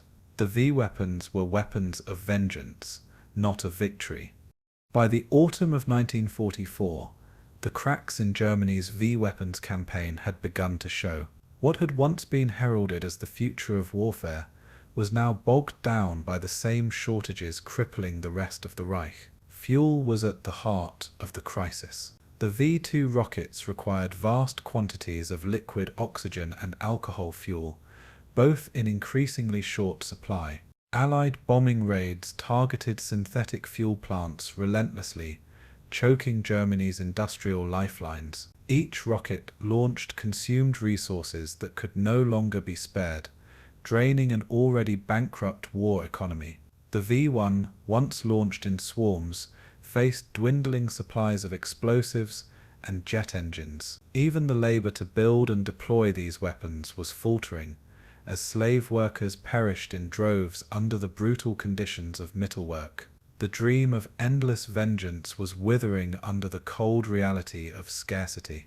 The logistical demands of the rockets proved unsustainable in the collapsing Reich. Each WW2 launch required a convoy of trucks carrying the missile, liquid oxygen tanks, fuel, spare parts, and mobile command vehicles. As Allied air superiority grew, these convoys became increasingly vulnerable, forced to hide by day and move by night. Rail networks, essential for moving rockets from factories to launch areas, were shattered by Allied bombers and resistant sabotage. Bridges were blown, tracks torn up, and locomotives destroyed, leaving missiles stranded far from the front lines. Launch crews were stretched thin, constantly relocating under threat of air attack. What had once seemed like a clever mobile system became a desperate cat-and-mouse game with Allied reconnaissance. The Reich no longer had the infrastructure to sustain its wonder weapons. Germany's technological marvel was being strangled by logistical collapse. The rockets were doomed by the very scale of war they had tried to dominate. Meanwhile, the Allied armies pressed ever closer to the V-weapons' heartlands.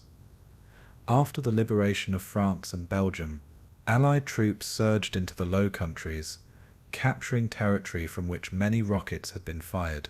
Launch sites in northern France were abandoned, their ramps shattered or left incomplete. By late 1944, Advancing forces reached areas in the Netherlands and Western Germany, where mobile V2 batteries had been stationed. Each push of the Allied front squeezed the German launch zones further back. Antwerp, once a primary target, now found itself shielded by the proximity of Allied troops, who were overrunning the forests from which rockets had once been fired. The noose tightened with each passing week. The launch zones were shrinking, the rockets losing their reach. The battlefield itself was closing in on Hitler's weapons of vengeance. The winter of 1944-1945 marked the beginning of the end for the V-Weapons campaign. The failed Ardennes offensive had exhausted Germany's reserves, leaving little capacity to continue large-scale bombardments. Liquid oxygen plants were destroyed or captured, fuel trains cut off, and storage facilities abandoned. Launch crews often found themselves without supplies, their rockets grounded in muddy fields. Even when launches did occur, the results were erratic. Missiles veered off course, falling short or exploding prematurely due to rushed assembly and lack of maintenance. By early 1945, the scale of attacks dwindled sharply. What had once been daily terror for London and Antwerp became sporadic and scattered. The vengeance weapons were sputtering to their end. The tide of war had outpaced Hitler's last gamble. The end of the V1 campaign came first. By the late summer of 1944, Allied forces had captured nearly all the fixed and mobile launch sites in northern France. The Luftwaffe, which once supported the program with supply flights and reconnaissance, was a shadow of its former self. With Allied air superiority absolute, the skies over occupied Europe became impassable for German supply and deployment missions. The last significant V1 launches came from sites in the Netherlands, but even these were silenced by advancing Allied troops. London's ordeal with the Doodlebugs ended by September 1944, though Antwerp would suffer longer due to its proximity to the front. The V1 had lost the very ground it depended upon. Its buzz faded into history as Allied boots marched across its launch pads. A weapon once feared was undone, not in battle, but by geography and momentum. The V2 lasted longer, its mobility allowing it to retreat with the shrinking Reich. Mobile batteries moved from the Netherlands into Germany proper, firing from woods, farms, and even urban streets. But mobility was not invincibility. Every retreat meant longer supply lines, and every movement meant greater exposure to Allied patrols and bombers. By early 1945, most V2 launches came from Germany itself, targeting Antwerp more often than London due to the shorter range required. Yet even then the rockets became fewer and fewer. Factories were overrun, convoys destroyed, and launch crews scattered in the chaos of retreat. The mighty weapon of the future was reduced to sporadic fire, a shadow of its intended campaign. The rocket age had begun, but the Reich's role in it was collapsing. The V2 campaign limped toward its end. By March 1945, the V-Weapons campaign had effectively ceased. The last V2 strikes on London came that month, with one of the final impacts killing over 100 civilians in a Woolworths department store in East London. Antwerp and Liège suffered their last rocket attacks around the same time, then silence. As Allied armies crossed the Rhine and surged into Germany, the remaining launch crews were captured or disbanded. Factories at Mittelwerk were taken, revealing the scale of production and the human cost behind it. The vengeance weapons, once trumpeted as unstoppable, were silenced by the unstoppable advance of the Allies. Their reign of terror ended not with a grand climax, but with exhaustion, collapse, and conquest. The war had left no room for vengeance. Germany's last miracle had died in the mud of retreat. The collapse of the V-Weapons program symbolized the broader collapse of the Nazi war effort. Born of ambition and desperation, the rockets consumed resources, manpower, and lives without achieving decisive results. Their end came not through one battle or one invention, but through the grinding power of total war, air raids, ground offensives, and economic strangulation. They were weapons too advanced for their time, but too costly for their value. As the Allies stood victorious in Europe by May 1945, the silence of the V1 and V2 was complete. They had killed thousands, scarred cities, and terrified millions, but they had not saved the Reich. In hindsight, they were less instruments of victory than monuments to futility. Their collapse was as inevitable as the collapse of the regime that birthed them. In the ruins of war, they remained only as wreckage and memory. The vengeance had burned itself out. At the heart of the V-Weapons program stood Wernher von Braun, a young, ambitious engineer whose name would become synonymous with rocket science. Brilliant, charismatic, and driven, von Braun embodied the promise of technology harnessed for human dreams of spaceflight. Yet in wartime Germany, those dreams were weaponized into instruments of destruction. For von Braun and his fellow scientists, the Nazi regime offered funding, facilities, and the freedom to experiment at an unprecedented scale. The price of that patronage, however, was moral compromise. Their rockets were not launching explorers toward the stars, but warheads toward civilians. Von Braun later claimed that his only interest was in reaching the moon, but during the war he accepted his role in building weapons of vengeance. The dilemma was stark: pursue science under tyranny, or risk irrelevance, or worse, under a ruthless dictatorship. Genius had been shackled to ideology. The scientist had become inseparable from the soldier.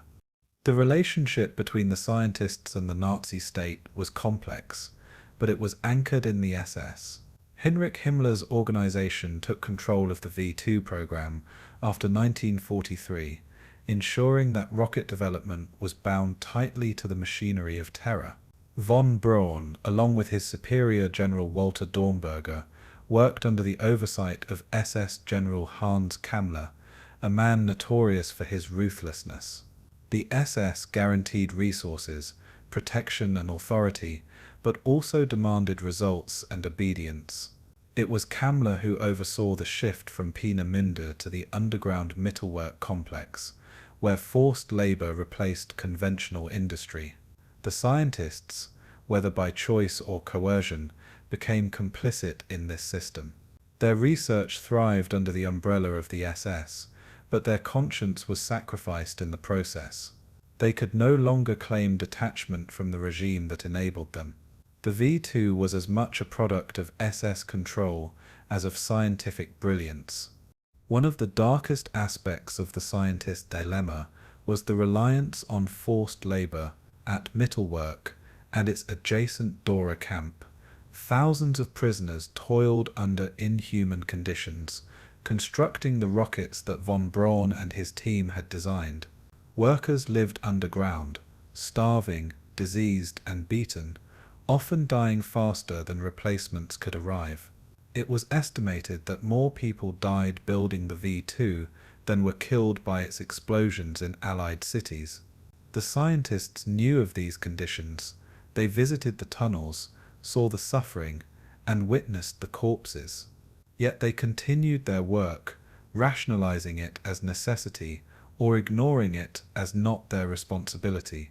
Von Braun later claimed he was powerless to change the system, but his silence made him complicit. The rockets represented not only technological achievement, but also industrialized cruelty. Each launch was fueled not just by liquid oxygen but by human suffering. Science had become inseparable from atrocity. Von Braun himself occupied a peculiar position in this moral landscape. He was not a fanatical Nazi, yet he held an SS rank and attended official functions in uniform. His membership in the Nazi Party was often explained later as a formality, a requirement for advancement, but it tied him to the very ideology that legitimized the V-weapons. At the same time, he cultivated an image of a visionary, dreaming of space travel even as his rockets devastated London and Antwerp. After the war, he insisted that his true loyalty was to science, not to Hitler, yet the historical record shows him working closely with the regime, enjoying privileges and protection. He lived in comfortable quarters while slave workers perished underground. His genius insulated him from the fate of ordinary Germans, and his usefulness shielded him from accountability, at least for a time. Von Braun was both innovator and opportunist. He symbolized brilliance compromised by survival. The broader community of engineers faced similar choices. Many were drawn into the program by ambition, patriotism, or fear, while others simply followed orders to avoid suspicion or punishment. Some genuinely believed they were serving Germany's war effort honorably, while others cynically exploited their positions for personal advancement. A few attempted subtle acts of sabotage, slowing production or overlooking flaws, though such resistance was dangerous and rare. Most simply adapted, keeping their heads down while working in a system they knew was corrupt. Their survival depended on navigating the politics of the SS, staying useful without drawing unwanted scrutiny. The line between victim, collaborator, and perpetrator blurred in the laboratories and tunnels of the V-weapons project. For many, the war left them with brilliant careers but haunted consciences. The scientist's dilemma was not abstract, it was lived daily in compromise and silence. Their work was as much about survival as about science. The moral ambiguity extended beyond Germany itself. Allied intelligence knew of the V-weapons and the brutal labor behind them, yet their priority was to destroy the rockets, not rescue the workers. When Peenemünde was bombed in Operation Hydra, hundreds of forced laborers died alongside engineers and soldiers. In this way, the system of exploitation created layers of complicity that spread even to those who sought to end it. For the German scientists, this offered another rationalization that war itself made morality irrelevant, and survival justified silence. Yet the reality was different. Each choice mattered, each silence condemned another prisoner to death.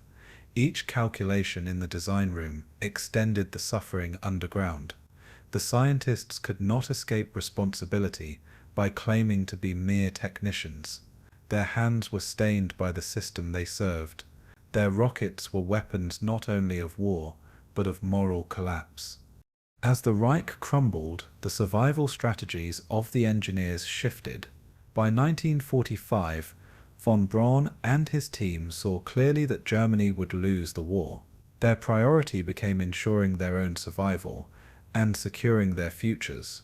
Von Braun carefully distanced himself from the SS, emphasizing his scientific ambitions over his wartime role. He orchestrated the surrender of his team to American forces, ensuring they would fall into Allied hands rather than Soviet custody.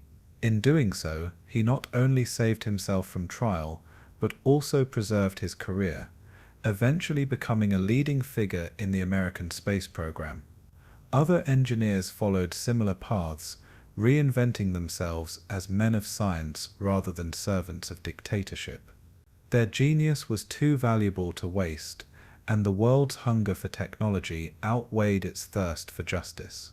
In survival, they found absolution, at least in the eyes of their new patrons. Their moral dilemma was quietly rewritten as a scientific triumph. The story of von Braun and the V-weapon scientists is not one of simple villainy or heroism, but of compromise, complicity, and survival. They stood at the crossroads of technological brilliance and moral catastrophe, choosing advancement at the cost of humanity. Their genius gave birth to rockets that terrified Europe, yet also paved the way for space exploration. Their choices condemned thousands in the tunnels of Dora, yet spared themselves for futures in America and beyond. The dilemma was never truly resolved. It was merely carried forward into a new era.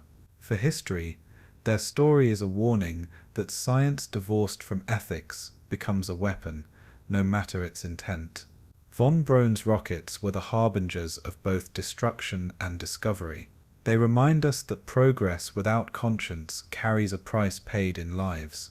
The scientists survived, but their legacy is forever shadowed by the choices they made in the service of the Reich. As the Third Reich collapsed in 1945, the Allies were not only racing to capture territory, but also to seize the technological secrets hidden within Germany.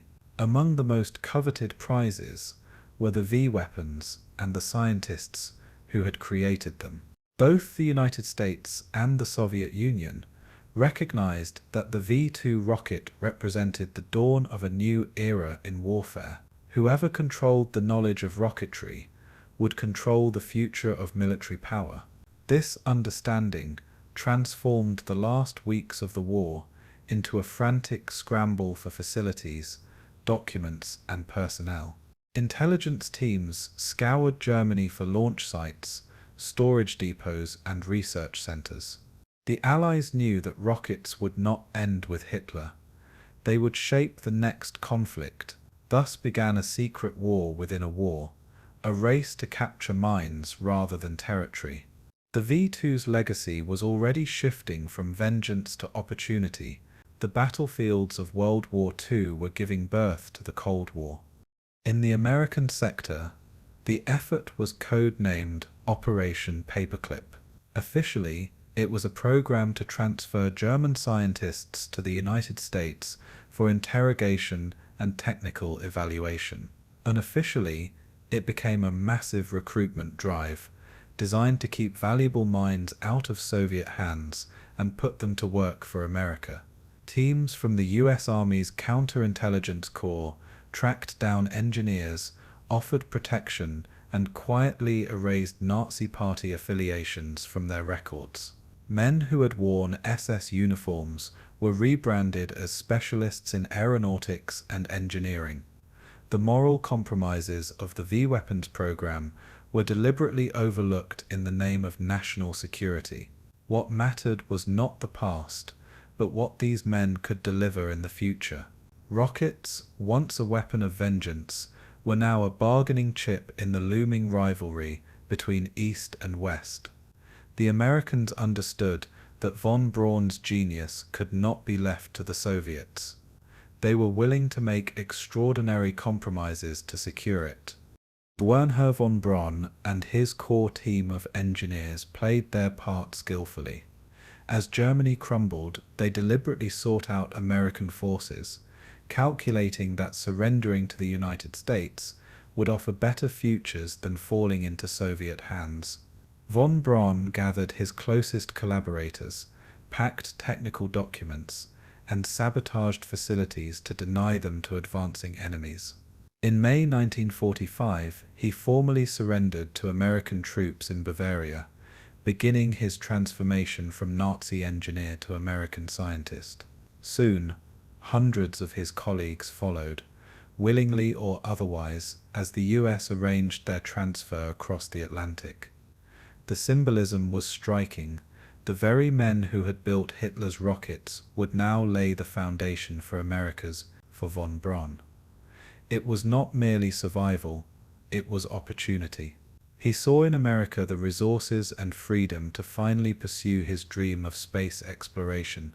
His war record would be buried under a new identity. The scientist had outlived the regime he served. The Soviets, too, understood the value of German rocketry. Their own intelligence units scoured eastern Germany, seizing documents, equipment, and engineers who had been left behind. In the Soviet zone, factories were dismantled and shipped to Russia, while German technicians were transported eastward to work under Soviet supervision. The Soviets captured parts of the Peenemünde team and many mid-level engineers, though von Braun and most of his top staff had gone west. This left the USSR at a disadvantage, but not without resources. Under the leadership of Sergei Korolev, Soviet engineers would eventually replicate and improve upon German designs, laying the foundation for the Soviet space program. The race for rockets had become a division of spoils. Each side took what they could, setting the stage for decades of competition. Germany's vengeance weapons were reborn as tools of Cold War rivalry. The rocket had become the currency of power in a divided world. The transfer of German scientists to the United States was shrouded in secrecy. Many were housed initially at Fort Bliss, Texas, and later moved to White Sands, New Mexico, where they tested V-2 rockets reassembled from captured parts. American soldiers and technicians learned directly from the men who had once fired rockets at London. Publicly, their presence was downplayed or disguised, as the idea of Nazi scientists working in America was politically toxic. But behind the scenes, their contributions accelerated America's mastery of rocketry. Von Braun and his team educated an entire generation of US engineers, bridging the gap between wartime experimentation and peacetime innovation. What had once been weapons of terror now became stepping stones towards satellites and spacecraft. The irony was stark. Technologies born in bunkers of death were now tools of exploration. The rockets had escaped their origins, but their past still cast a long shadow. America was reaping the benefits of a morally tainted harvest. For von Braun personally, the move to America was transformative. He reinvented himself as a visionary dreamer, speaking of missions to the moon and Mars rather than bombardments of London. His charm and brilliance won him powerful allies, from military leaders to politicians. Over time, he became not just a scientist but a public figure, celebrated as a symbol of progress. Yet beneath the surface, questions remained about his past.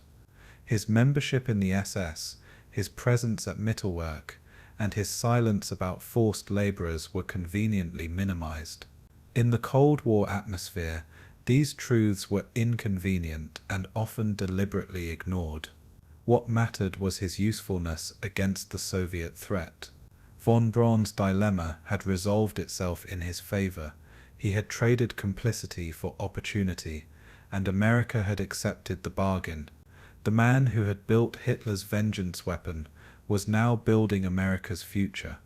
History had turned its face, but the shadow lingered. The Soviet Union, meanwhile, pressed ahead with its own rocket program, drawing on German expertise while forging a path of its own. By the late 1940s, Soviet engineers were already testing their own ballistic missiles, adapted from the V-2 but expanded in power and range. Korolev's leadership pushed the program forward with relentless determination, and by the 1950s, the USSR would leap ahead with the launch of Sputnik. The German legacy was present on both sides of the Iron Curtain, fueling an arms race that stretched from Europe to outer space. The V-2 had been reborn, not as a German weapon, but as the foundation of two superpowers' ambitions. In this way, Hitler's failed wonder weapon reshaped global history in ways he could never have imagined. The Cold War was not only political and ideological, it was technological. Rockets, once the tools of vengeance, had become the pillars of modern power. Their origins remained a haunting irony. Operation Paperclip and the Soviet recruitment drive symbolized the transformation of the V-weapon's legacy. What began as Hitler's desperate gamble for survival became the seed of the space age. The rockets that had terrorized London and Antwerp became the rockets that carried satellites, astronauts, and eventually men to the moon. Yet the moral compromises of their birth were never erased. The forced labor at Mittelwerk, the complicity of scientists, and the suffering of civilians remained woven into their history. The Cold War turned these weapons into prizes, and the victors chose to remember only the science, not the suffering. In the race to dominate the skies, ethics took a back seat to ambition. The scientists survived, the rockets evolved, and the legacy grew. Operation Paperclip was more than a recruitment. It was a turning point in human history. It marked the moment when vengeance became vision, and war became the stepping stone to space. The V-weapons were born from a paradox that continues to haunt history: extraordinary technological achievement intertwined with extraordinary human suffering. In the tunnels of Mittelwerk, tens of thousands of slave laborers perished constructing rockets that symbolized the cutting edge of science. These men and women endured starvation, disease, and brutality, their lives extinguished in the name of innovation. The rockets, celebrated later as precursors to space exploration, were in truth monuments to death during their creation. Each gleaming missile that left the launch ramp represented not just engineering triumph, but human agony. The legacy of terror is as much a part of the V2 as its role in the space age. Without the suffering, there would have been no rocket. Without the rocket, there would have been no moon landing. This uncomfortable equation forms the foundation of the V-weapons legacy. It is a story where science and atrocity are inseparable. For survivors of Dora and Mittelwerk, the memory of the rockets was not of technology, but of torment. They remembered the suffocating darkness of the tunnels, the sound of boots on stone, the endless toil under the lash of SS overseers. Their accounts speak of men collapsing from exhaustion, left where they fell, while others worked around their bodies. Prisoners were hanged in front of their comrades as warnings, their deaths a macabre part of the daily routine. The rockets that later fascinated the world were, for them, weapons of enslavement. Few lived to tell their stories, but those who did carried scars that never healed. Their testimony ensures that the glory of the rockets can never be separated from the cruelty of their birth. In every museum exhibit, in every history book, their voices remain essential. The V-weapons legacy is not only technological, but deeply human and deeply tragic. Yet the scientific achievements cannot be denied. The V2 was the world's first ballistic missile, the first human-made object to reach the edge of space. Its supersonic flight, liquid fuel propulsion, and guidance systems laid the foundation for modern rocketry. The engineers who built it, despite their moral compromises, achieved breakthroughs decades ahead of their time. The V2 program demonstrated that space travel was no longer a dream but a technical possibility. These advances were too valuable to be forgotten, and after the war, both the United States and the Soviet Union built directly upon them. Every satellite, every intercontinental missile, every spacecraft carried echoes of Peenemünde and Mittelwerk. The rockets that once brought destruction to London later carried astronauts to orbit. This duality defines their legacy. The same science that killed civilians also opened the heavens. The V2 was the bridge between vengeance and vision, between war and exploration. The irony of this transformation is striking. The weapon that represented Germany's desperation in 1944 became humanity's hope in the decades that followed. In America, Wernher von Braun and his team turned from launching warheads to launching men into space. In the Soviet Union, Korolev and his engineers, armed with captured designs, propelled the USSR to the forefront of the space race. The moon landing of 1969 and the triumph of Apollo bore the fingerprints of Nazi technology. This fact sits uneasily in history, for the rockets that lifted Neil Armstrong to the lunar surface were direct descendants of the missiles that once flattened British homes. The V2 was not only a weapon of terror, but the ancestor of peaceful exploration. Progress was born from atrocity. Humanity's greatest achievement carried within it the memory of its darkest crimes. The dual legacy is one that cannot be ignored. The moral dilemma of the V-weapons remains unresolved.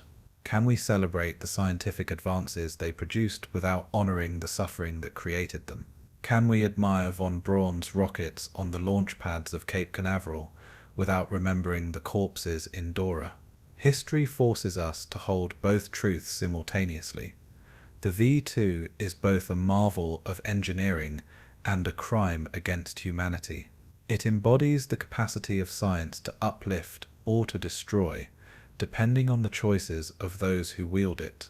This duality continues to shape debates in ethics, science, and history. It reminds us that progress without conscience can become atrocity, and atrocity can, in turn, feed progress. The legacy of the V-weapons is not simple. It is a tangle of brilliance and brutality. Their story is a warning as much as it is an inspiration. For Germany, the V-weapons became a symbol of both pride and shame. Pride in the scientific achievement, which confirmed German engineering prowess, but shame in the cruelty of their construction and their failure to alter the war. In post-war narratives, the V2 was often remembered as a technological milestone rather than a humanitarian disaster. Museums displayed the rockets as marvels, while the suffering of laborers was sometimes reduced to a footnote. Only later did historians and survivors bring balance to the story, insisting that the human cost be acknowledged. Today, memorials stand at Dora and Mittelwerk, ensuring that the voices of the victims are not forgotten. The rockets are remembered not just as machines but as instruments of terror. This balance is crucial, for without it, history risks glorifying atrocity. The German legacy is a reminder that progress built on suffering is always tainted. The V-weapons story belongs to both the victims and the visionaries. Globally, the legacy of the V1 and V2 is evident in every missile arsenal and every space program, from intercontinental ballistic missiles to the International Space Station. Their DNA is unmistakable. They transformed the world's understanding of distance, speed, and power. The Cold War nuclear standoff would have been unthinkable without them, as would the space race that captivated the planet. The rockets became symbols of both destruction and discovery, embodying the dual paths of human ambition. In this sense, the V-weapons were not merely German. They became universal. They changed the way nations fought, and they changed the way humanity dreamed. Their legacy is written in both the ashes of London and the footprints on the moon. Few inventions have ever held such contradictory meanings. The V-weapons remain among the most powerful symbols of the 20th century. In the end, the V-weapons' legacy is one of duality, terror and technology, suffering and science, horror and hope. They were forged in the darkness of tyranny, yet they illuminated the path to the stars. They represent the worst of humanity's capacity for cruelty and the best of its capacity for innovation. Their history cannot be told without acknowledging both sides. The rockets killed thousands but paved the way for exploration that inspired billions. They remind us that progress is not innocent, that every invention carries the weight of its origins. For future generations, the lesson of the V-weapons is clear. Science must serve humanity, not ideology. When it does not, the cost is measured in lives. The V1 and V2 left behind ruins and dreams. Their legacy is written in tragedy and triumph alike. Today, the story of the V1 and V2 rockets is not confined to history books. It lives on in the memorials, museums, and memories of the nations touched by their shadow. In Germany, the remnants of Peenemünde, once the fortress of rocket innovation, have been transformed into a place of education and reflection. The vast hangars and testing sites, once alive with ambition, now stand as silent exhibits, housing displays that detail both the brilliance of the science and the horror of the suffering it caused. Visitors walk among the ruins, confronted by the dual legacy of destruction and discovery. The museum there refuses to glorify the rockets, instead presenting them as symbols of a regime that fused technology with terror. In contrast, at Dora Mittelbau, the underground tunnels where thousands died building the V2, the atmosphere is haunting. The site has been preserved as a memorial, its cold stone passages echoing the voices of those who perished. Here memory is visceral, a reminder of human suffering carved into rock. Together these sites keep alive the lessons of the past, ensuring they are never forgotten. Britain too carries scars of the V-Weapons campaign, preserved in both memory and stone. In London, plaques and small memorials mark sites where V1S and V2S struck, killing civilians in moments of terror. Survivors and descendants continue to recount stories of sudden explosions, of homes reduced to rubble, and of lives altered forever by a single impact. The sense of vulnerability remains part of Britain's wartime memory, reinforcing the narrative of endurance during the Blitz and beyond. Antwerp in Belgium and Liège, too, maintain their own memorials to those lost under the bombardment. In these cities, the memory of the V-Weapons is intertwined with the resilience of civilians who refuse to break.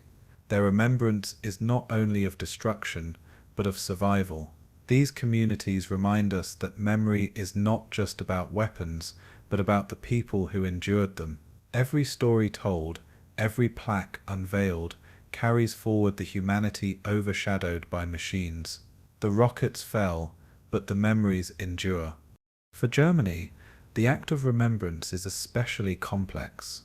The V1 and V2 represent both national achievement in engineering and national shame in their use and production.